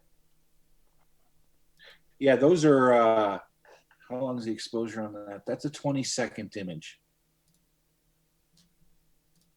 So if you get a satellite or meteor or whatever going through there, you can see the star trail. Yeah. And that one just constantly runs all night long, taking 20-second images. Have you done? That's cool. Does it save them or? I save the individual images, and every hour I generate a video off of the images. Oh, cool! That's amazing. Nice. Oh, that's cool. Thanks, That's Nancy. like the NASA All Sky camera, the same way. Yeah, I had an all sky camera that I think it was University of Arizona or something. They had sent me with their software, and I didn't like it, and I built my own. So cool. just to see, that's amazing. So just to see, you can actually see some of the constellations. So Yep. this is the all sky above Roy's observatory, and you can see there's the Big Dipper, Yep. right there, right, and that's real. Like that's the real Big Dipper, and then you can That's it. Yeah. That's real. and then you can follow the end stars Mm-hmm. up, and you can get the Little Dipper. So that's Polaris right there. Yep. And then you can Yeah. follow the Little See Dipper Ursa. back. Yeah. I don't know if people can see this on their screen. I can see it. Yeah. Yeah. Yep. And so that's the Little Dipper there. You can see Arcturus down there off the handle. Yep. Mm-hmm. Yeah, and that's Arcturus there. Yep. Yeah. Okay. And so that constellation I mentioned, the booties, you think it looks like a kite? I sort of see a Yeah. fish. You sort of see it here, right? It's actually a herdsman, so it's kind of sure. like Yeah. how they, you really have to stretch your imagination. For And some then I constellations. think that's Hercules. Hercules. There. I think you have Vega coming up to the. Yeah, and then that's Yeah, up Vega at the just top down there. on the Yeah, horizon that's there. Vega. Yep. At bottom. Yep. Yeah, that's amazing. I think this is the picture of the night. Can we see one of these animations, Roy? Can you play one of these animations on the screen? I don't have any available with me at the moment. Okay. I'd have to download one out of the observatory. Well, I remember joking way back. We were talking about how would we bring in a meteor shower into the virtual star party. Yeah, So, you this know, is the way. This is the way to do it. Yeah. So maybe if we can figure out a way to like just run this for the night, and then we can at the end of the night let's watch it and see if we catch anything. That would be awesome.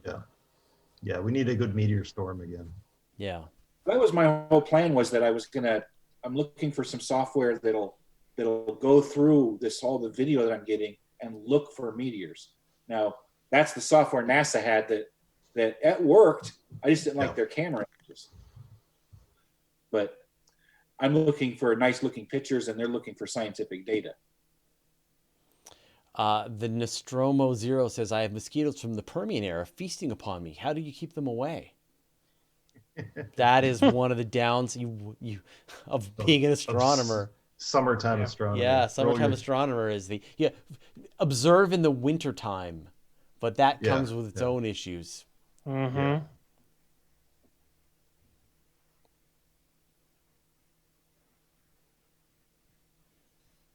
Yeah. So let me try taking another shot. Let's see. I have really bad skies. Fraser, I'm probably going to roll in about 5 minutes. Okay. Well, Dave, always a pleasure. Before you go, let me bring you up on the screen here, and why don't you hold up the book so people can see the old book and the new book. Here's the old book, a couple years old now. Yeah. And available on Amazon. Yeah. And the new book has a better cover. I just have to I'm hoping I actually get to see, I should be getting a copy of it here because it's coming out July 21st. But it is a complete deep sky guide. We did this more as a field guide that covers Northern Hemisphere, Southern Hemisphere, all the sky. We go through all the best objects per constellation.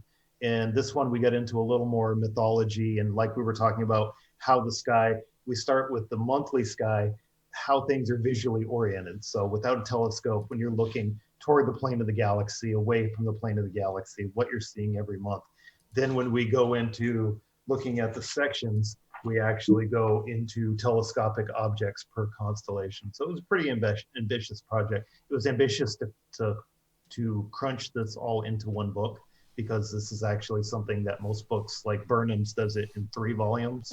So we kind of try to distill it down to a best of the best, like the very best double stars, very best variable stars. And we threw in some challenge objects there, like say there's a quasar up in Virgo there, 3C273.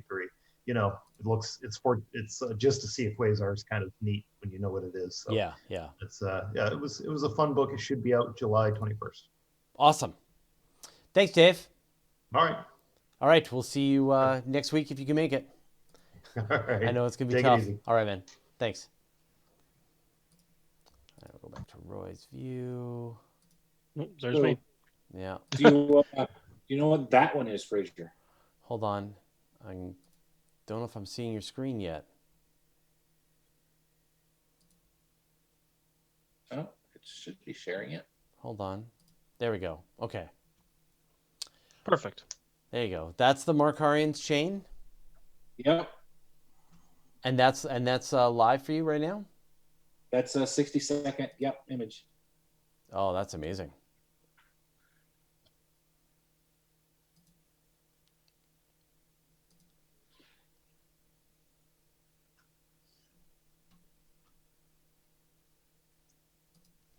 So great. Wow. I do like this. Again, we're just like gazing into the heart of the Virgo supercluster, and you can see the difference in the size from the observatory that I'm using. I've got a much wider field of view. Oh, my seeing is so bad. There's no way I'm going to be able to take pictures tonight. I've been trying. Like I don't know if you have I've been moving the telescope around. I have been trying, and it is a dumpster fire. I hate to say this. So, yeah. Uh-oh. I just lost my connection. Oh no. Oh, great.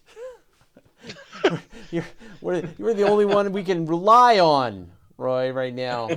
Oh, it's back. Okay, good. Okay. We're safe. Let's see if it'll show back up again. It's got to refresh it. I get too much bandwidth going on here. I think I need to shut down one of my telescopes.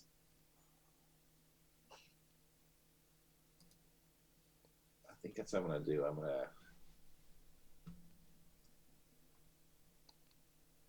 just deal with this one telescope. That's been the refractor's been the workhorse of the night. The 10-inch, I can't get both of them going at the same time. Yeah, is it like too much? Well, the refractor is, like I said, it's got the same field of view. Yeah, but it's faster optics. Right. So where this says 60 seconds, it would have taken me 3 minutes on the other telescope. Right. So someone was saying, Crush Nod is asking, so could we do a longer exposure on this? So how long was this? 60 seconds? This was 60 seconds. Yeah.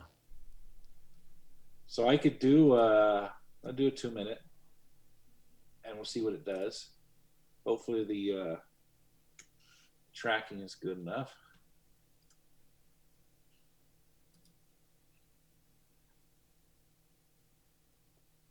I was trying to find some nebula that might be up right now, and I just can't find really one. I mean, the only one that's kind of okay is the Owl. Right.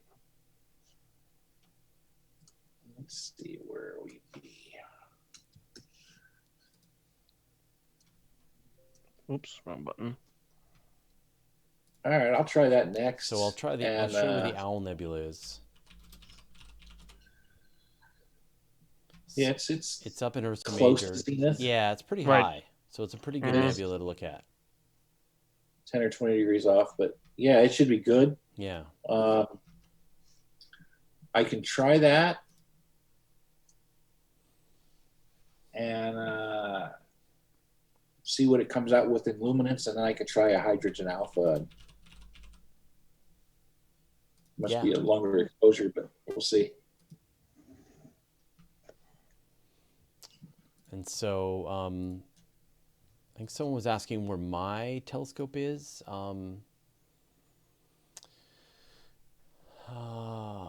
Anything coming in June? So 083 is asking anything coming in June that we can see with amateur equipment. I mean, there is.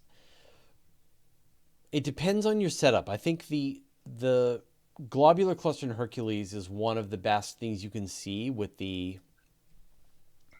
in the summertime. What got me started? Yeah, me too. So that's a real crowd pleaser. I could see it from my backyard with binoculars and very light polluted skies. I mean, the biggest thing right now is that we're in galaxy season right now.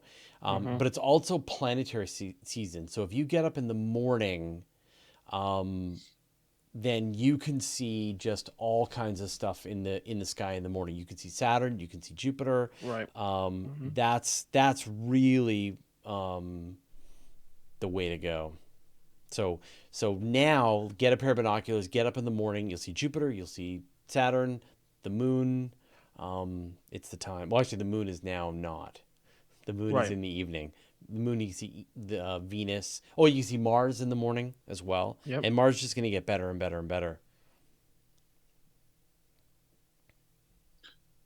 So that's 2 minutes. See if I can just contrast a bit. And I like those two galaxies like almost in the center, just a little bit to the left of the center, and you could see that bottom one with the wisp. Looks like a parentheses. It looks really awesome. Yeah.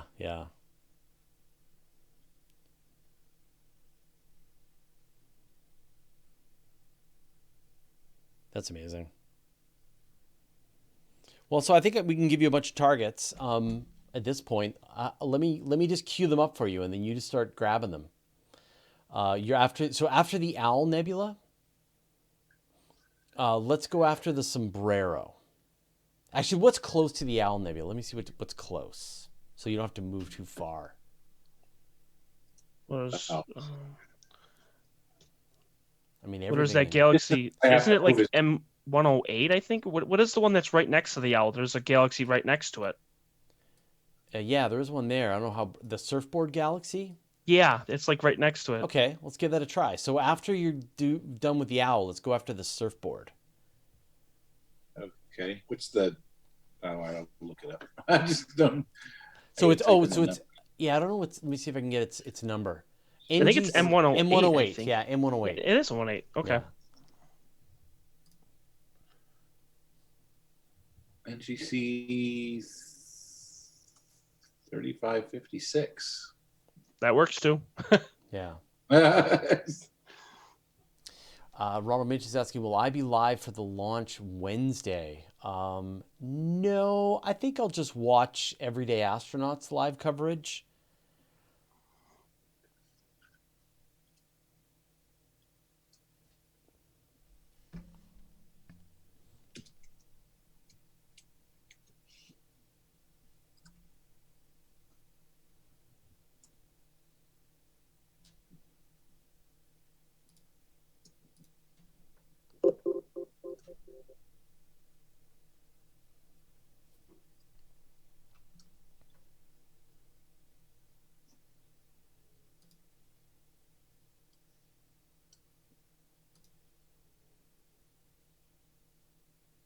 Got quiet. Yeah. Sorry. So I'm troubleshooting a problem with this telescope. So I think I've got the good skies, but my alignment is completely off. So I have to mess with it. So I apologize. So bring up the Owl Nebula when you've got it. All right, it's just started a 2 minute on the Owl. Nice. I don't know what it's gonna look like. So my camera is working, but my alignment is off. So I'm gonna try recalibrating my telescope here.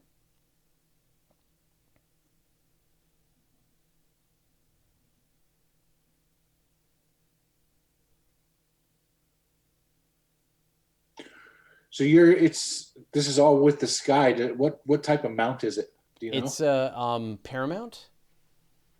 Yeah, so you're pointing and your alignment shouldn't get off.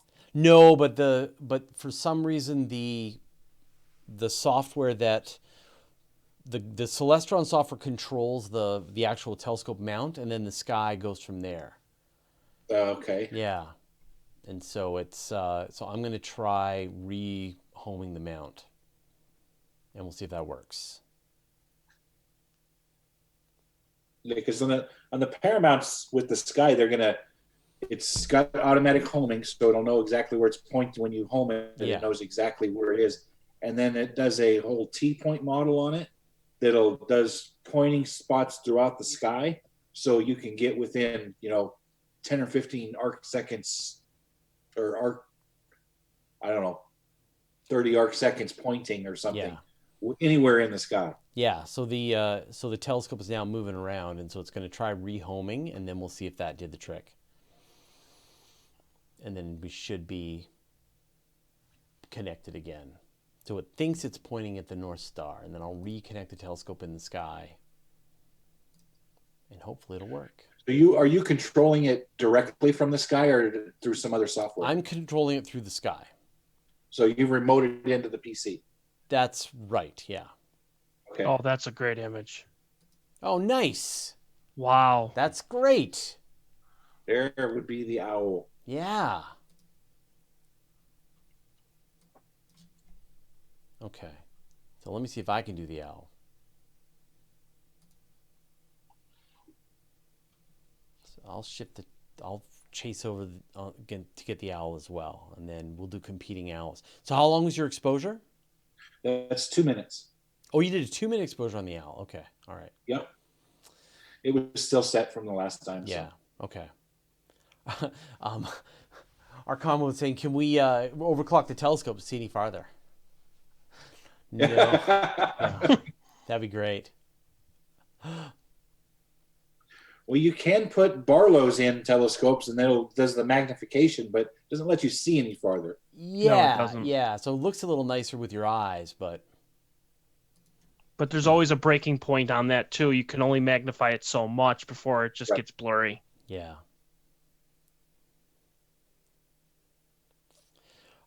So Crushon is asking what color wavelength you're shooting in, Roy. This is all luminance, so it's just basically what your eye sees. But it's not color, right? It's just black and white. Nope, just monochrome. Yeah, black and okay, white. all right. And so that's I the could difference.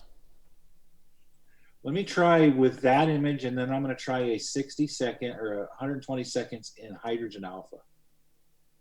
Okay, I am getting pictures. So I'm going to I'll try a 60-second one as well. And then that's about as long as I would want to take an exposure for. But I will be able to share this picture with you in a second.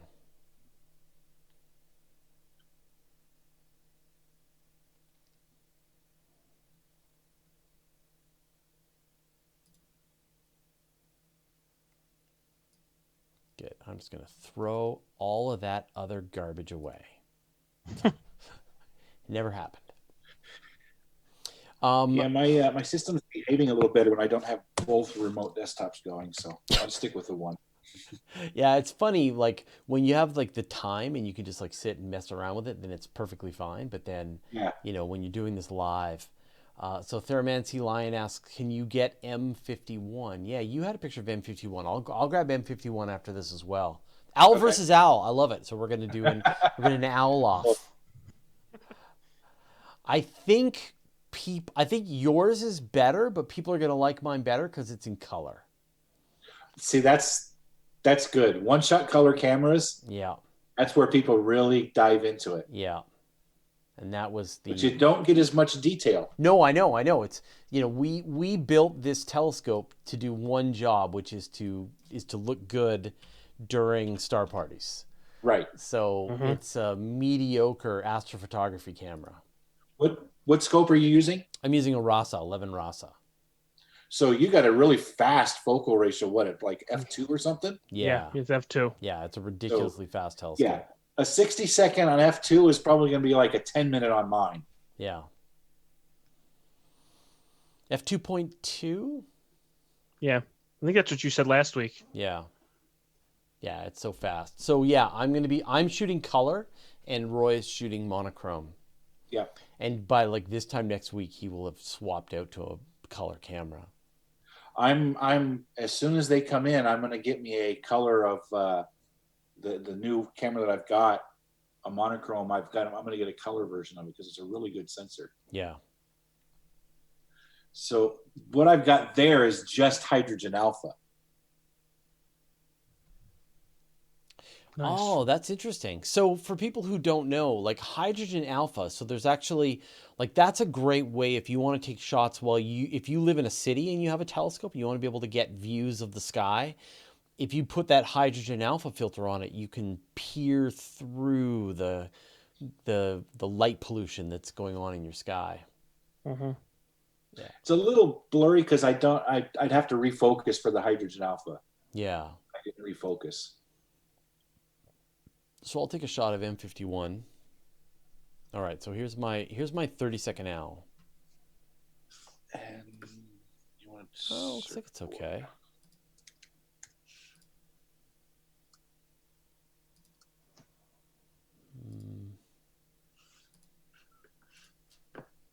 And then hopefully my minute owl will come in, and then it'll look, and then people will be able to see the difference.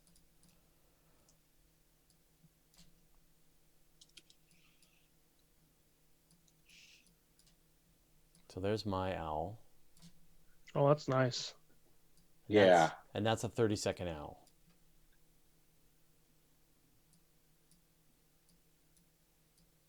And so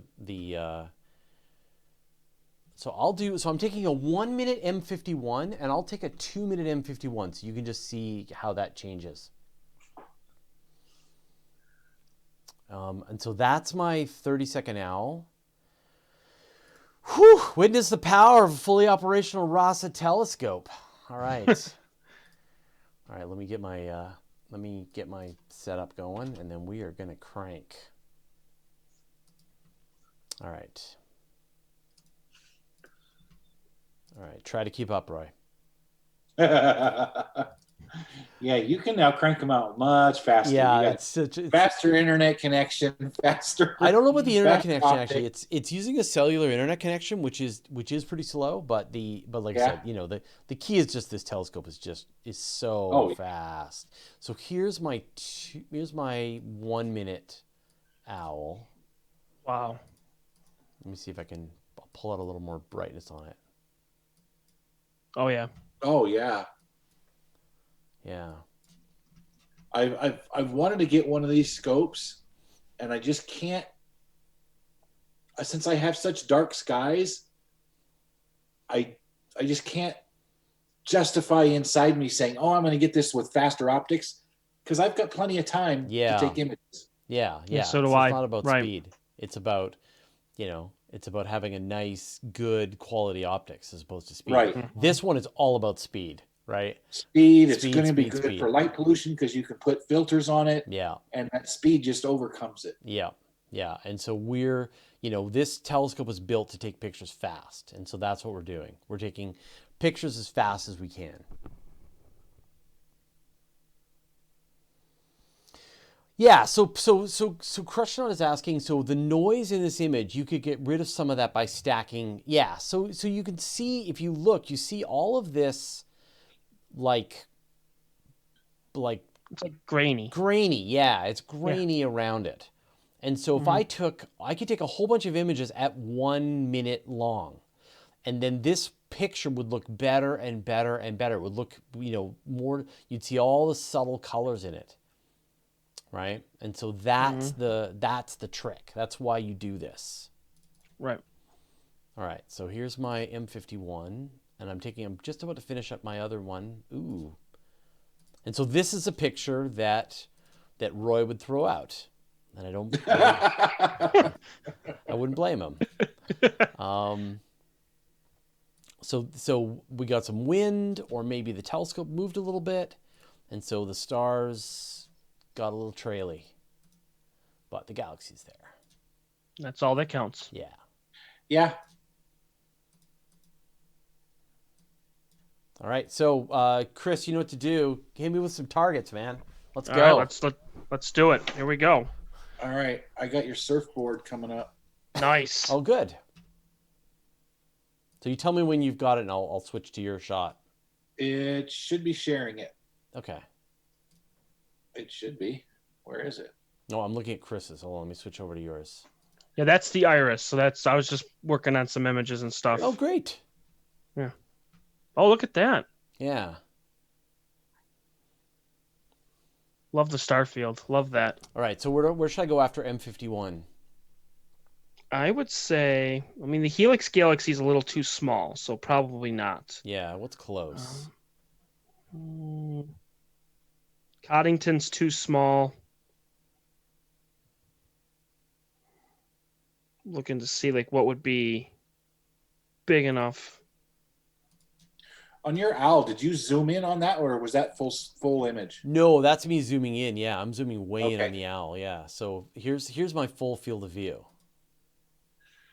So I actually got that galaxy too. You did. Yeah, up here, I think. Right? It is. Yeah, you got it. Yeah, that's the surfboard on the top right.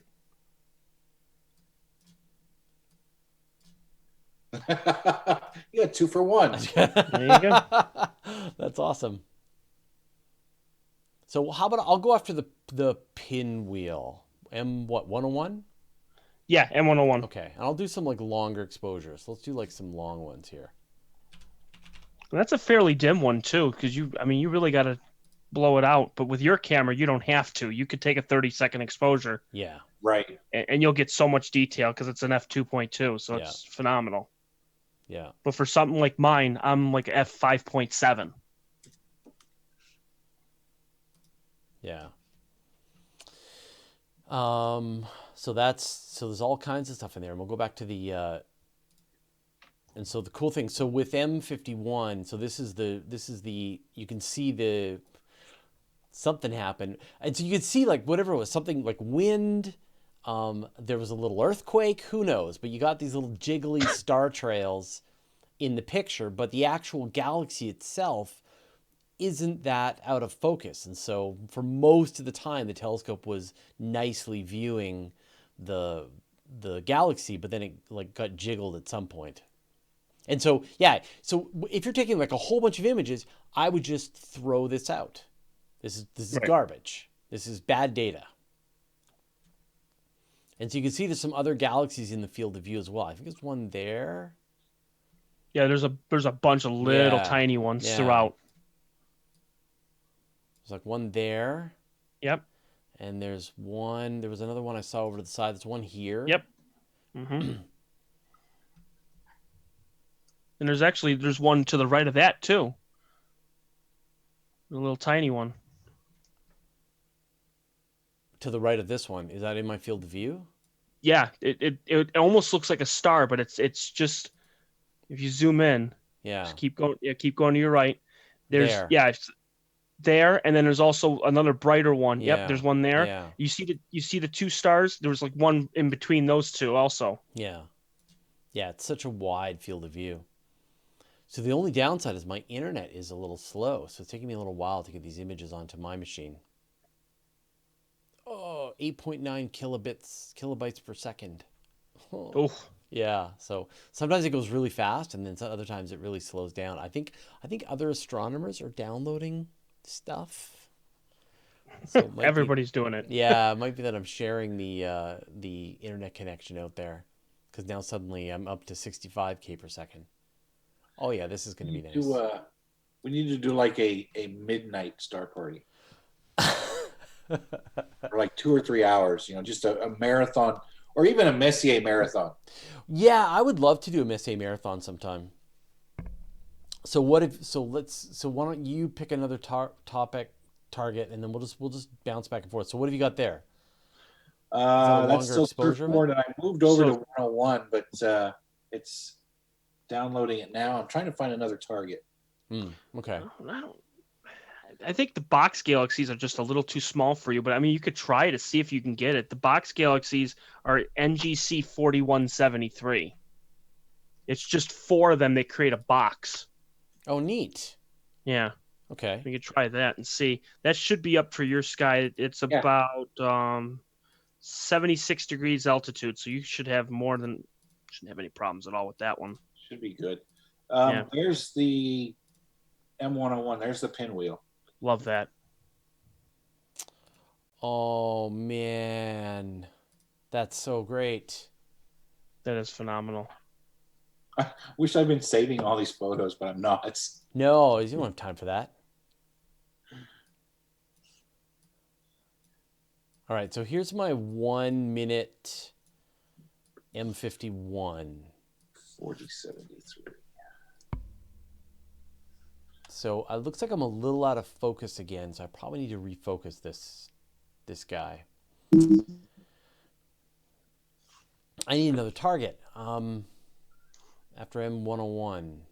Yeah, so I if you want to try the box galaxies, Okay, you most sure. certainly can try. So one of the objects is NGC 4173. NGC 4173. 73. Yeah. Correct. Okay. All right. Yeah, okay. It looks like it might be a little low. We'll try. It sits 76 degrees altitude for you. Oh, okay. All right. It sits near the Whale Galaxy, Mice Galaxy, and Whale. That seems interesting. Yeah. That's funny. Crushnaut says, "Who's looking for supernovas now?" Yeah, Dave Dickinson isn't here now. So who will look for supernova? But that's a great M101. That's beautiful. That's phenomenal. I'll have my M101 in a second here. That's a 2 minute exposure. Okay. Wow. Yeah, I'm doing a 2 minute exposure as well. So that'll be great. So we can compare and contrast a 2 minute M101 on yours and and from me. Like I said, the only problem is the internet connection is so slow. I was actually going to go out to my observatory tonight and run everything from there, but I don't know how well that would do. So I might try that at one point. Just run it from there. I suspect it's probably better to have you there because your internet is probably better, right? I can pop back and forth between these things and adjust the images and everything else before I ever show them. You just wouldn't really get live video, so we'd get still images really good. Yeah. So the Hibiscus Coast Astronomical Society asked Fraser, "What camera are you using?" I have no idea. Isn't that a good one? A good one. Yeah. It's an ASI color camera. Is any of that sounding correct? The ASI, yes, that's from the ZWO folks. Yeah, it very well could be the 1600. Very well. I mean, Probably that's one of the best ones. Yeah. Yeah. The 1600 was the best one that I think they had until the 6200s came out at the beginning of the year. Yeah. Right. I've got the 6200. It took me 6 months to get it. So it's an ASI, but I don't know the actual model. But we will put that in the chat so that you can just request information on the camera, and we'll post it because I don't know. I know it's hilarious. And then, unless Hibiscus, you knew that I would say that I don't know, and then I fell into your trap, which is that I am not a very good astrophotographer. I just whined to Dustin long enough that he would set up a telescope that would do these star parties. So that's what I'm good at is blue skying cool ideas. All right. Let's see. Is M11 the wild duck cluster available to photograph? Is that up? No, I don't think so. The No. wild duck cluster, that's near, if I remember correctly, it's near Antares, I think. Yeah. And it's so just rising. So Peter Fogelstad says, can you shoot color or do you have to do the RGB shot? So I'm shooting color, and and Roy's shooting monochrome.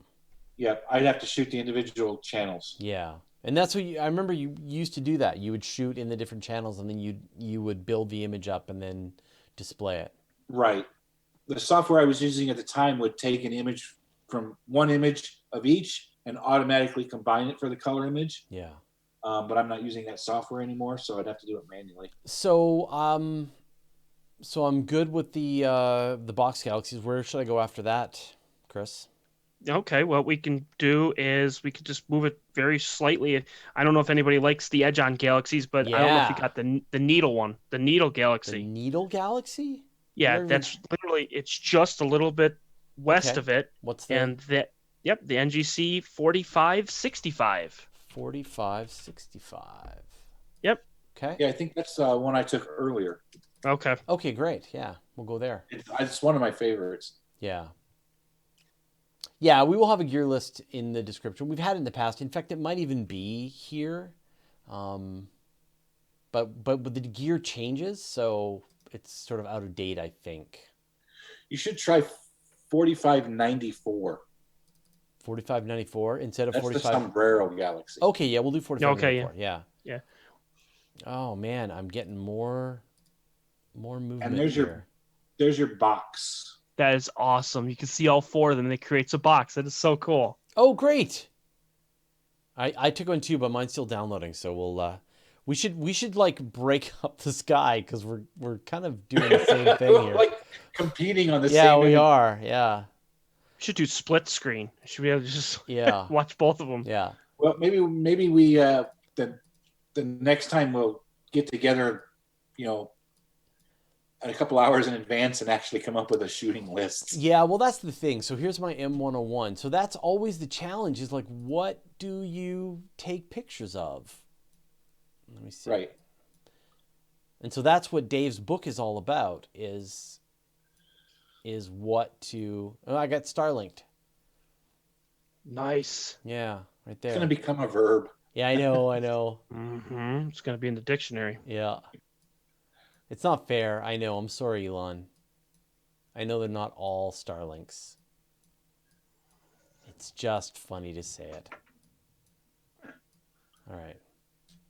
See, so this is why I like bringing the images locally is because I can mess with them quickly and try to pull out try and really stretch them out a little bit and get the image. That's funny. That's a 2-minute image. Right. I'm not super happy with that as a 2-minute exposure, but... I'd be ecstatic for something like that. Well, are you kidding? I'm super happy with it. It's a lovely picture. Oh yeah. Yeah. I think it's a little. It feels like it's a lot of focus. There's still a little bit of. You can see there's like some of the stars are lines. Mm-hmm. The part that I don't like about the image is the vignetting. The you can see where the fall off of the light circle. Yeah. Not an evenly illuminated field, and I think I don't know if that's the RASA scopes or if it's just or what it is. Yeah, so part of it is the telescope is if there's any illumination whatsoever so I like to show the telescope in the camera, and so if you can see at all you can see the mirror, then the light from the dome is going to go in there and wreck it, right? Mm-hmm. Yeah. All right, so where should I go? Where should I go, Chris? And then where should Roy go? Yeah. All right. Let's see. So we got two separate targets. Two separate targets. And we'll go for like another. How are you guys feeling? We'll go for like another half hour because now that we're sort of fully cranking. I'm fine. Yeah, okay. I'm good all night. Because as soon as I'm done here, I'm going to set it up to take photos all night. So. Bode's Galaxy. Yeah, Bode's is M81 and M82. Yeah. Okay. Let me see where the Comet is. The sombrero, right? Yeah. So you already got this. No, you already got the Needle Galaxy. I did. Yeah. Yeah. So I'll go after Bode's after this, and then I'll do the sombrero. Yeah. Because if you do Bodes, I'm going to see exactly where Pan-STARRS is in comparison to it. Oh, Because okay. it should be fairly close to it, Yeah. because it passed by it on Friday, so 2 days ago, where you'd be able to take an image and actually get the comet in the same field of view. Yeah. So someone is asking for a quick shot of the moon. So there's where the moon is. Yeah, it's Already down, which is good. Yeah. I mean, goodbye, moon. Great. Yeah. Yeah, it's good. Yeah. Yeah. I saw it set at about 10 o'clock this evening. Yeah, I don't know if you're going to be able to get the comet and the galaxies at the same. Oh, you might. Oh, really? I don't know. I don't know how your field of view is. Wide. Then you might be able to get it. All right. Well, I'm taking a picture of Bodes, and we'll see what happens. Okay. Yeah.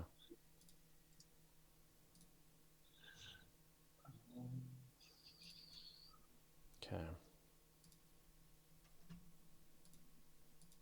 Another Starlink. They're everywhere. I know. Well, another satellite, to be fair. All right, so here's my shot. Oh, did I already do this? Yeah, I did. Okay. Okay. Did we do M94? So that's the. So is that the box? Is that the box of the box Yes. galaxies? Should be, because it's going to create like 4 of them. Yeah. Yes, that is. Yep, that's the box galaxy. Yeah. Okay. That's You're cool. gonna have- I've never Yep, taken there a it picture is. of that before. That's awesome. Yep. That's really neat. And that was a fairly long exposure, so that's about the best that I can pull out and, for people's attention spans.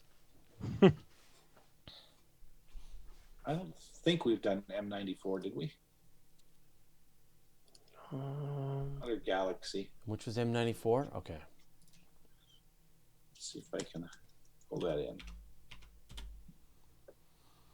M94 sits between the Sunflower and the Cocoon galaxies. We have not done M94 yet. Yeah. It's a small elliptical galaxy. Why don't I go after Or spiral. Yeah. the sunflower? Okay. M63. Okay. That's the one with the supernova in it, right? No, Okay. supernova's M61. I am so glad we have you, Chris. Even if your That's right. telescope isn't operating, you are a encyclopedia of knowledge about what's going on in the sky. So I've been catching all these objects over the last 2 weeks. I've memorized them all. yeah. What? And I mean, you've definitely been figuring out like what are the limits of your setup. Limits of mine. Yeah. I mean, I have 2 scopes, so I have a dual setup. I have a 61 millimeter William Optics apochromatic refractor. Mhm. It's a mouthful. Yeah. And then it's a Meade DSI 4. It's a deep sky imager. It's a monochrome camera, and then it has the filter wheels. Look at this. Look at my screen. There's a Satellite. There's a satellite going through my simulated sky. I can't even. I have to see satellites going through my simulations even. Look, it's a Starlink. Yeah, that's not. If you click It'll tell it, me. it'll actually tell it's you. Arion 40. There you go. Yeah. So not fair. And then the other setup that I have is an 80 millimeter apochromatic. It's a William Optics. Yeah. And that's with the field flattener and a coma corrector. And then it's also got the focal reducer. And on that one is a QHY 9. And that's a colored camera. So I can do color and monochrome at the same time. And Right. and they're pointing at the same object. And the limits, I can probably do 14th magnitude for stars. And then for objects, about 12th. Right. And then that's usually my limit. I can't go any dimmer Right. than that. Now, but this is all theoretical, right? Because we haven't actually seen any pictures come from your telescope yet. Correct. I've been showing them throughout the night, like the ones that I've been getting over the last week. So like Yeah. the black guy I took last Tuesday, last Wednesday I did Pan-STARRS and then Bodes. I did the M101, and then I also got Iris. I haven't even really processed most of them yet. Yeah. Yeah. Yeah, that's the other. I mean, that's the other half of this whole process is like you take all these pictures and then all this data fills up, and then you've got to actually do the work to go through them. And it's funny. It's the exact same thing. My wife is a macro photographer, and she's just got thousands of photos that she's taken that she has to go through to go like, are their eyes in focus for the bugs? Pictures of bugs. They're like, are their eyes in focus? And then she'll spend a day working on one picture. And so after a while, I think you just get kind of overwhelmed. You just want to keep taking more pictures, and you got to slow down and take the shots that you already got, right? Well, I think the greatest thing is, and like some of the others have said in the past, is that you could take 10, 15 images one night, and you can come back to it the next night, and then eventually you'll have, 30, 40, 50 hours of it. And it just keeps, because they don't change. Yeah. I think this is the picture of the night for me. Holy moly. What? Yeah, this is amazing. I like this target. Thank you for choosing it. Yeah. This is the needle? That's the needle. Wow. Look at that. Yeah, I like those. Yeah. And you got some little galaxies up at the top there too. Look at that. Love the edge-ons. Yeah. Because the Whale Galaxy is another one that's just like this too. And there's like one here. And they're all over the place, right? The sky's filled with galaxies. There's like one there. There's one there. If I zoom out a little more, I think that's another satellite trail there. Yeah, it looks like it. Yeah. Very faint one, though. So it would be, I don't know what magnitude that would be. Yeah, that's amazing. That's such a nice picture. Such a great galaxy. So there's M94, but it's completely, but you can barely really make out what it is. Huh.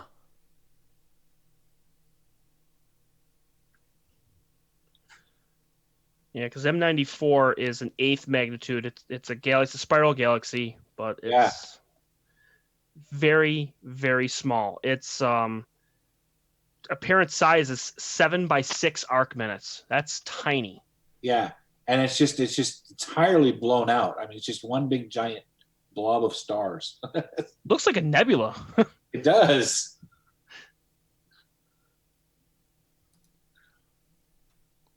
Oh, my internet is so slow. I gotta figure out how to change the quality of this, because it's taking so long to get. I wonder if it's like the weather or. Could be. Yeah, it's saying like it needs 20 minutes to send a picture, and now it says it only needs 3 minutes to take a picture.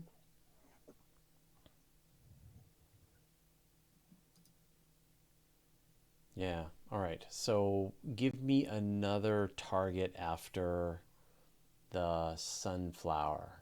Actually, I think I'm going to move on. You could try the whale. I mean, Sure. if you want to try. Yeah. What's its designation? Designation is NGC 4631. 4631. Yeah, so it's another edge-on. So everybody loves those edge-on galaxies. Yeah. Oh, it's really close too. So I'll just zip over and take a look at that. That's what I'm doing. Is I don't want you to keep going back and forth. So I'm literally trying to get everything all in that one little section. Yeah. But you're going for some fairly faint objects, or smaller objects, which is great because it's showing us what is possible and what is impossible. Correct, and something that an amateur astrophotographer probably couldn't get. With the whale? Yeah, with something like the whale, like for me, it would be very, very faint for me. Yeah. Just because I have a slow telescope. That's why. Yeah. And I'd have to get something, So have you got pretty good dark skies for your scope? No, absolutely not. Oh, so are you shooting narrowband then to get through it, or? I can. I mean, I have a sky glow filter, and then I also have a monochrome camera, which is very sensitive. So it does cut through a lot of the light pollution, but still. Like I have Niagara Falls, which is about 5 miles north of me. Buffalo's 7 miles south of me. So it's like a light dome. Yeah, yeah. So Arcus says, can you view any nebula like the Orion Nebula or the Crab Nebula? Yeah, we can absolutely. I mean, the Orion Nebula is one of the brightest objects that we can see in the sky. It's just down. It's just, it's a wintertime thing. So it's just the wrong time of year for us to take a look at it. You know, that's the kind of crazy part. Like if you want to see a galaxy, wait till we see Andromeda. But we won't see Andromeda until like into the June, summer. July? Yeah, into the summer and starting to move into the fall.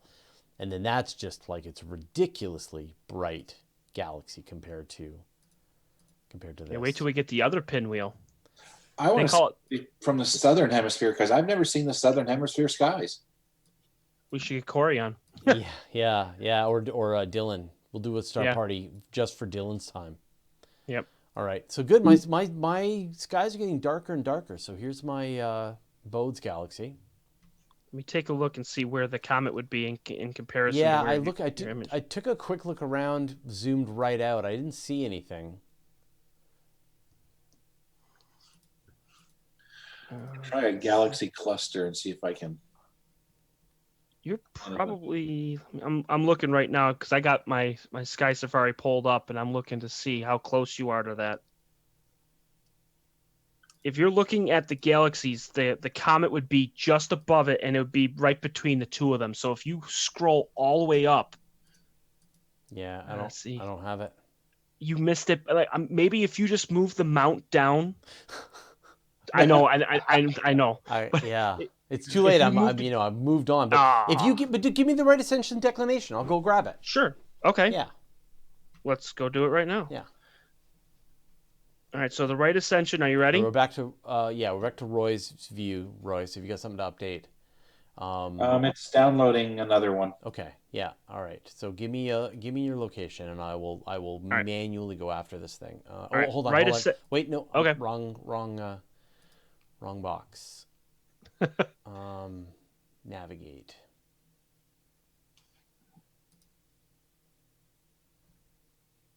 Okay. All right. Yeah. Right ascension. Yeah. 10 hours. Okay. 16 minutes. Okay. And 12 seconds. I won't even put it in seconds. Okay. Declination. Yeah. 69 degrees. Yeah. 7 minutes. Yeah. And 25 seconds. Okay. All right.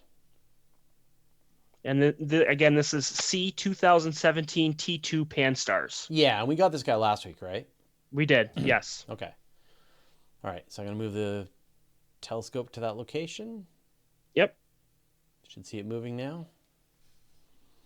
There it goes. I see it moving. Yeah.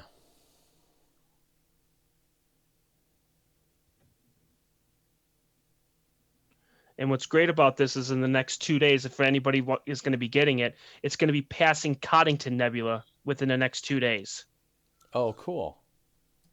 Okay, I'm on it, and I will take a 2-minute. I've been taking 2-minute exposures tonight, so. Well, there's a galaxy cluster. It's Able 2151. But they're so small. I mean, they're all in the center here. Yeah.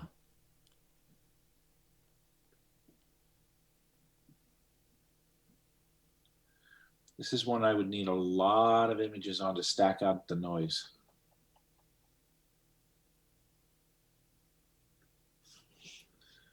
That's great. Yeah, and so that's a good example, right? So you would do, so if you were going to try and pull that out, how long of an exposure would you do? Looking at this one, because that was 2 minutes, I'd probably do somewhere between 3 and 5 minutes.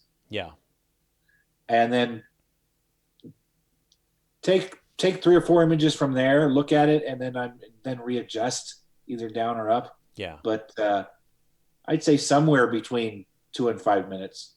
Yeah. And so, and then you would just take as much data as you have time for. Just picture after picture after picture. The reason is, for me anyways, there's some really bright stars in here. Yeah. And I'm going to end up blowing it out.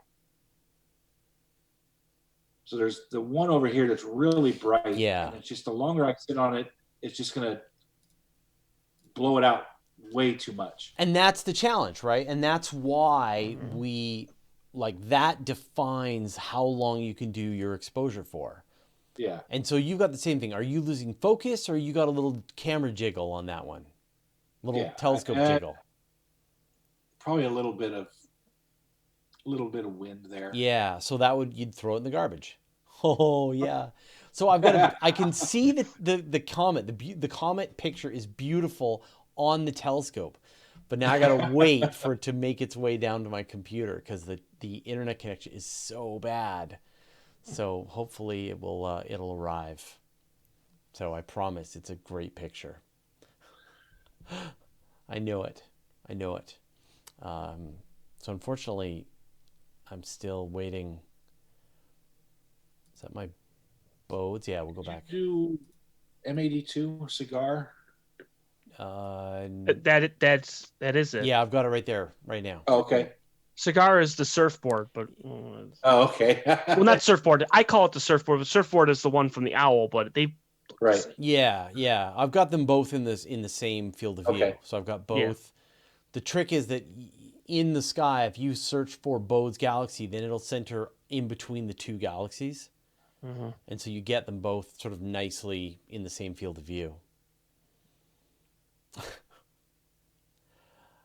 And let's see if I can, anything else. Let's see, what else we got? Any other recommendations? Have any nebulae come up since we've been talking? No. Not really. I think they're still pretty low. It depends on The elephant trunk? It depends on how low to the horizon you can get. Yeah, I can't get super low. How about the elephant trunk? Where am I It's at 18 degrees for you. No, it's no good. Iris might be. Iris is at 28, 29. Yeah, That's still okay. pretty. You could try the Iris. Yeah, I'll try the it might iris. hit the wall. I'll try the iris and see what the telescope is. Yeah. If we're like staring at the telescope, then we know we got a problem. But Yeah. let me try that. Yeah. And I think I would be just hitting the peak of my roof because it would be behind me. Yeah. Yeah, I have to wait till midnight to get it for me. Yeah. Yeah, this telescope pretty much can't go down below 30 degrees, like 25 degrees. It depends on the directions. You can see if it's aiming at that peak of the roof back there, then it's more like 45, 50 degrees. Okay. Yeah. I basically use Polaris because that would be right at the center peak of my roof. If I can't see Polaris, I can't see anything else. If it's lower than Polaris, it ain't gonna get it. Yeah. There's one I want you to try, and I don't know if you're gonna be able to get it because Sky Safari doesn't even have a picture of it, which is crazy. And Okay. I don't know if you can get it, but it's the Draco Dwarf Galaxy. What? Yeah, it's a UGC object, not Okay. any of those ones we know of. And is it up? Yeah, it's up. Yeah, Okay. it's about 48 degrees above the horizon for you. So Yeah. what do you think there? Look at okay, I'm going to take like a 5-second image and see if I can even It's about a 12th magnitude. No, Yeah. no, I'm going to try and get the iris first so you can sort of see but you can see how I'm kind of pointing at the Try the Draco Dwarf. So let me just try Yeah. this and then I'll try the Draco Dwarf. Yeah.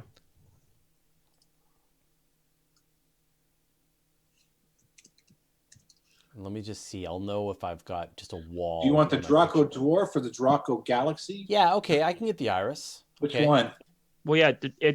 The object name for Draco is UGC 10822. UGC 10822. Yeah. So I'm going to get a shot of the Iris Nebula and then we'll So move it's on. the Galaxy, PGC, okay. Yeah, Well, PGC 695 or 60095. Yeah. we'll give it a shot. Crush Not asking, did you space out and miss Panstars? No, I'm waiting for it to download. So the pictures are piling up on the telescope, and they are taking. So you're downloading them locally and then showing them locally. That's right. Yeah. Okay. Mm-hmm. Yeah, and so that gives me a lot more control because I just open them up in Nebulosity, right? But now I've got 5 images piled up on the remote observatory because How big are those FITS files downloading? They're 29 megs each. Well, that's not terrible. Yeah, so they're not gigantic. So around 16 megapixel, something like that. Yeah. Mm-hmm. Depends if you're binning, or I doubt you're binning anything with. Windhoek says, "Hey Fraser, thanks for keep doing this. I invite you and the company to Namibia. No light pollution, so southern sky sorted." That sounds amazing. There you go. Yeah, sounds great. Corey's nearby. You should, if you haven't already, you should invite Corey. He makes trips up to Namibia on a regular basis.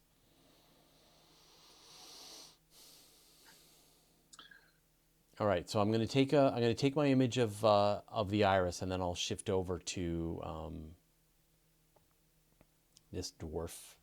My Draco is underway. Okay, good. Nice. Because I gotta see this. I mean, it's just very interesting.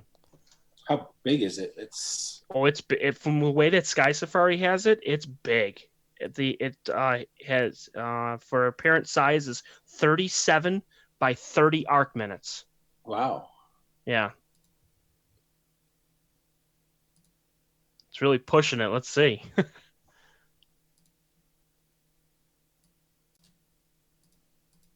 it's that big, I just can't believe I've never taken a picture of it. So I think that's the whale.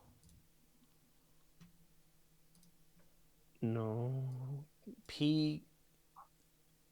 Yeah, I think so. No, that's the sunflower. That's the sunflower? Okay. That's the sunflower. Yeah, that's 63. M63. That's nice. I love the detail around the center. Yeah. There's not even a picture of it in the sky, but Right. Okay, I'm done with my Iris Nebula, so I will try to get it. So what's my Okay, so if you don't have the actual catalog number, Okay. I can give you right ascension declination. So give me the catalog number first, and we'll see if I can grab it. Yeah, so it's UGC Yep. 10822.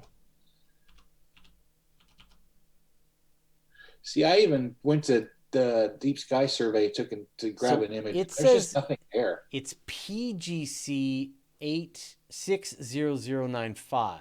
That's the other one, yeah. So it's a PGC also. So yeah, it has that's... four. Yeah, it has 4 different names. Okay. Yeah. Okay. Let's see what we can do. I see nothing there. All I see in Sky Safari is a circle. I don't see anything in there.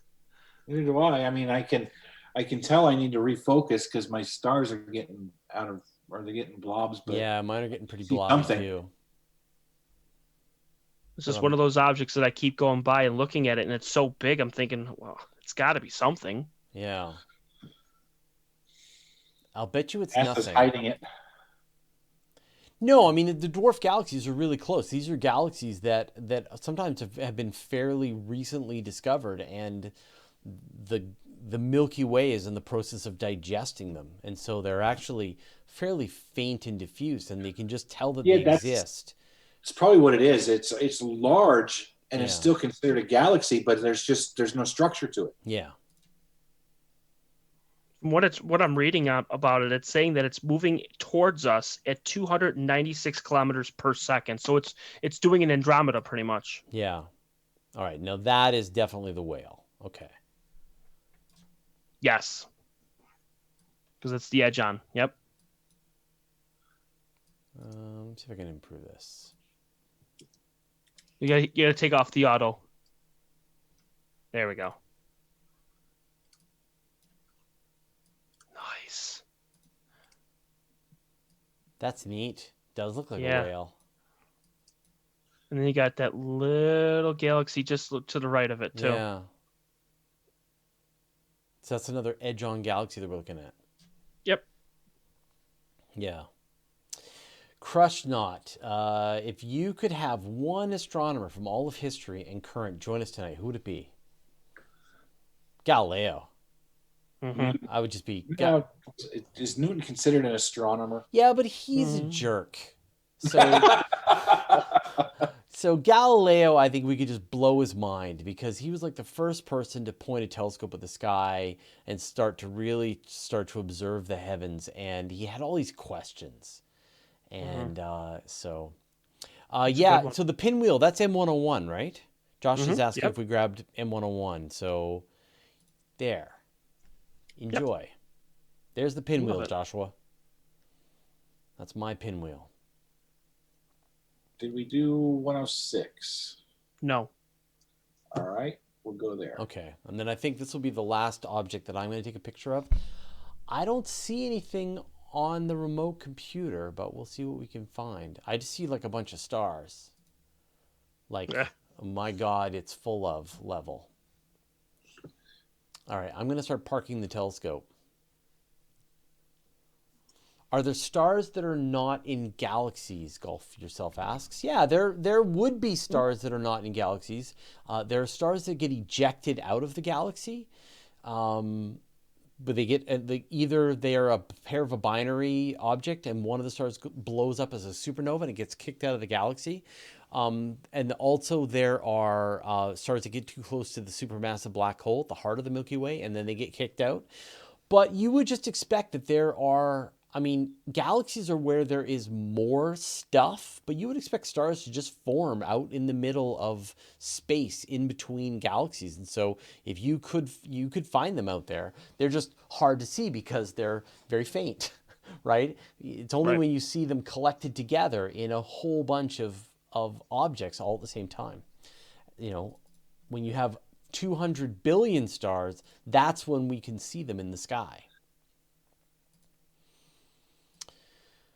All right. I got my Comet.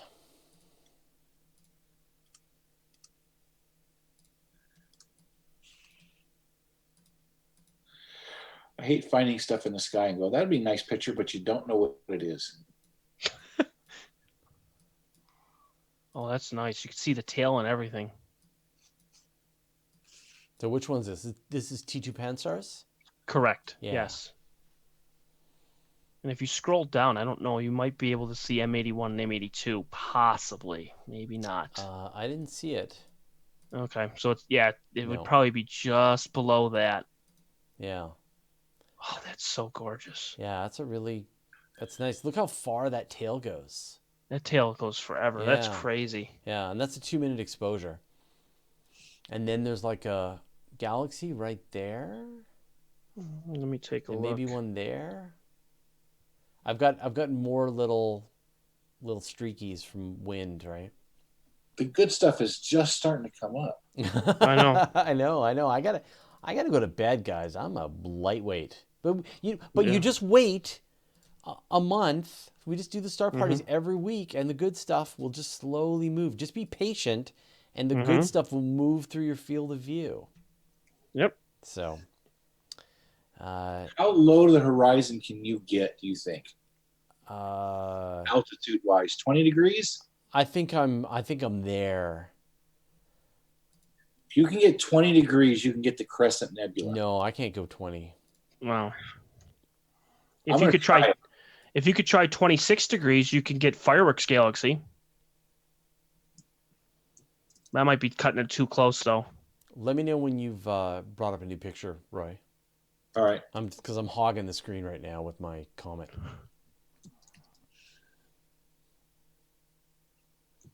It's only 10:30 in BC. I know. It's time for me to go to bed.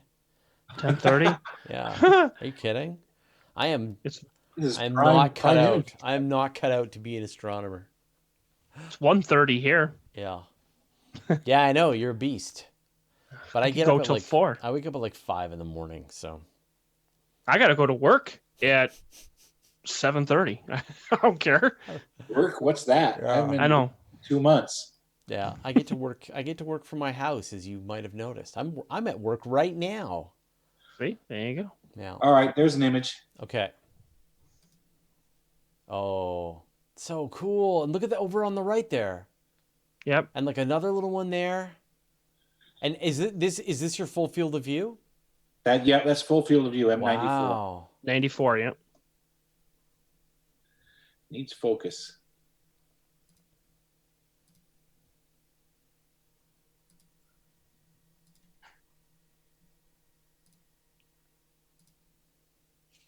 Okay, so here's my iris.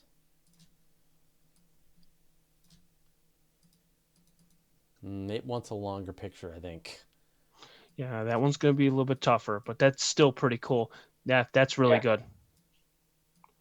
You could see that, like the dark dust lanes. You could see like there's like no stars. Yeah, so if you really see cool. like it looks like there's no stars around it, but actually it's just that the nebula itself is blocking the stars. Yep. And so you can see the dark dust lanes all through here. You get some really good exposures, and like you could see it on the one that I had. It almost starts looking 3D because of them dark dust lanes. Yeah, you can really see that star almost like embedded down inside this cloud of gas and dust. That's amazing. All right, let me see if so that other one, my internet sped up. Whoever's also using the oh no, I got a lot of streak here. This isn't gonna work. Yeah, I can take another shot while we talk. For some reason, all my pictures downloaded quickly. So, do you want me to try the crescent? I don't know if I'm gonna hit my wall, but we can try it. No, we'll just wait. No, we don't. That's wait for a week or 2 weeks. You got to be patient. He's not patient. He's going to be waiting until 4 a.m. Yeah. That's it. In a couple hours, I'm going to be taking a picture and see how it looks. I don't think we got a galaxy. This is your dwarf galaxy, and I think that final picture is not. Yeah, that's the whole field of view. So it should be, if it's big, I'm looking right at it. That? So it's possible. Yeah, it's too small. It would be way too small. It would be like half the field of view. But it does look like there's something there. But yeah. So I'm going to say that one, mark that one off your list. Yeah, because I'm not getting it.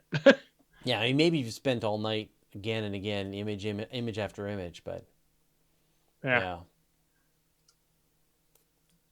All right. That's about the best I can do for the iris. But that's great. I love the iris nebula. And this is, I mean, a visible camera, like a color camera, that's one of the few objects that does look really nice in a color camera. Mm-hmm. Yeah, someone's BitTorrent finished. Awesome. All right. Well, I'm going to put us back up on the screen. So let's see. Let me stop sharing my screen at you guys. I'm stopping sharing my screen. There we go. All right. Bring that up. We'll put us gallery view. Oh, no, you've got two versions of yourself. So we'll just go back. I got two versions. Apparently, I'm double. Yeah. We'll put it back to all of us there. All right.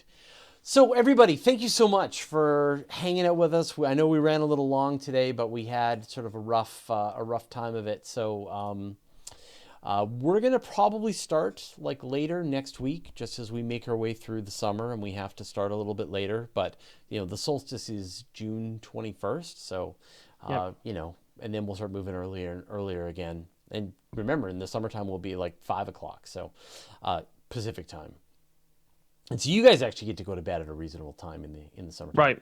Right. But absolute pleasure. This was a lot of fun. I hope you guys enjoyed this, got some of your questions answered, and you're getting hungry for more of this. I want to make a huge thank you, of course, to our good friends at Oceanside Photo and Telescope who've let me use this incredible telescope. It is... It's stunning how good of an instrument this is. But I mean, Roy, your telescopes were wonderful. It was great to have those images as well. So again, thank you so much, guys, and thanks, Dave, who we already have to say goodbye to. I've got a new question show coming out tomorrow, as well as we're going to do one of my live QAs, just me. So stick around for that. Roy, if people want to sort of like see more about what you're doing, see your pictures, where can they go? Currently, I haven't posted anything in a long, long time. But once I do, it'll either be back on my website, Wallapai Valley Observatory.org, or does the Google thing still work? No, but do you know they shut that down? Are you on Instagram at all? I'm not. Oh, okay, all right. No Instagram, no Facebook. I don't really do social media. No, it's good. It's good. It's brought to your brain. It's probably best. And Just Chris, my website. That's about it. Okay. We'll put some links in the show notes. But Chris, you are streaming from your setup as well, right? Yes, I am. Yep. Every clear night that I possibly can get, it's Elliot Astro-Imaging, and then I also have my website, which is elliot-astronomy.com. And then are you streaming on YouTube or Twitch? YouTube. Okay, great. Yeah. All right. So we'll put a link to your channel as well in the show notes. Perfect. And then people can go and see more of your work. And perfect. Yeah. Right on. Okay, well, everybody, again, thank you so much, everybody on Twitch. Thanks all the mods. Absolute pleasure. So glad to be doing these star parties again, and I hope you enjoy it. We get more, we're just getting the fundamentals down, and we're going to get more astronomers and more objects, and we're going to get ambitious. We're going to try to go after meteors and northern lights and satellites, so stay tuned as we figure this out. All right, thanks, everybody, and we'll see you all next Sunday night. Later, remember, it'll be later. Yes. All right. See you later.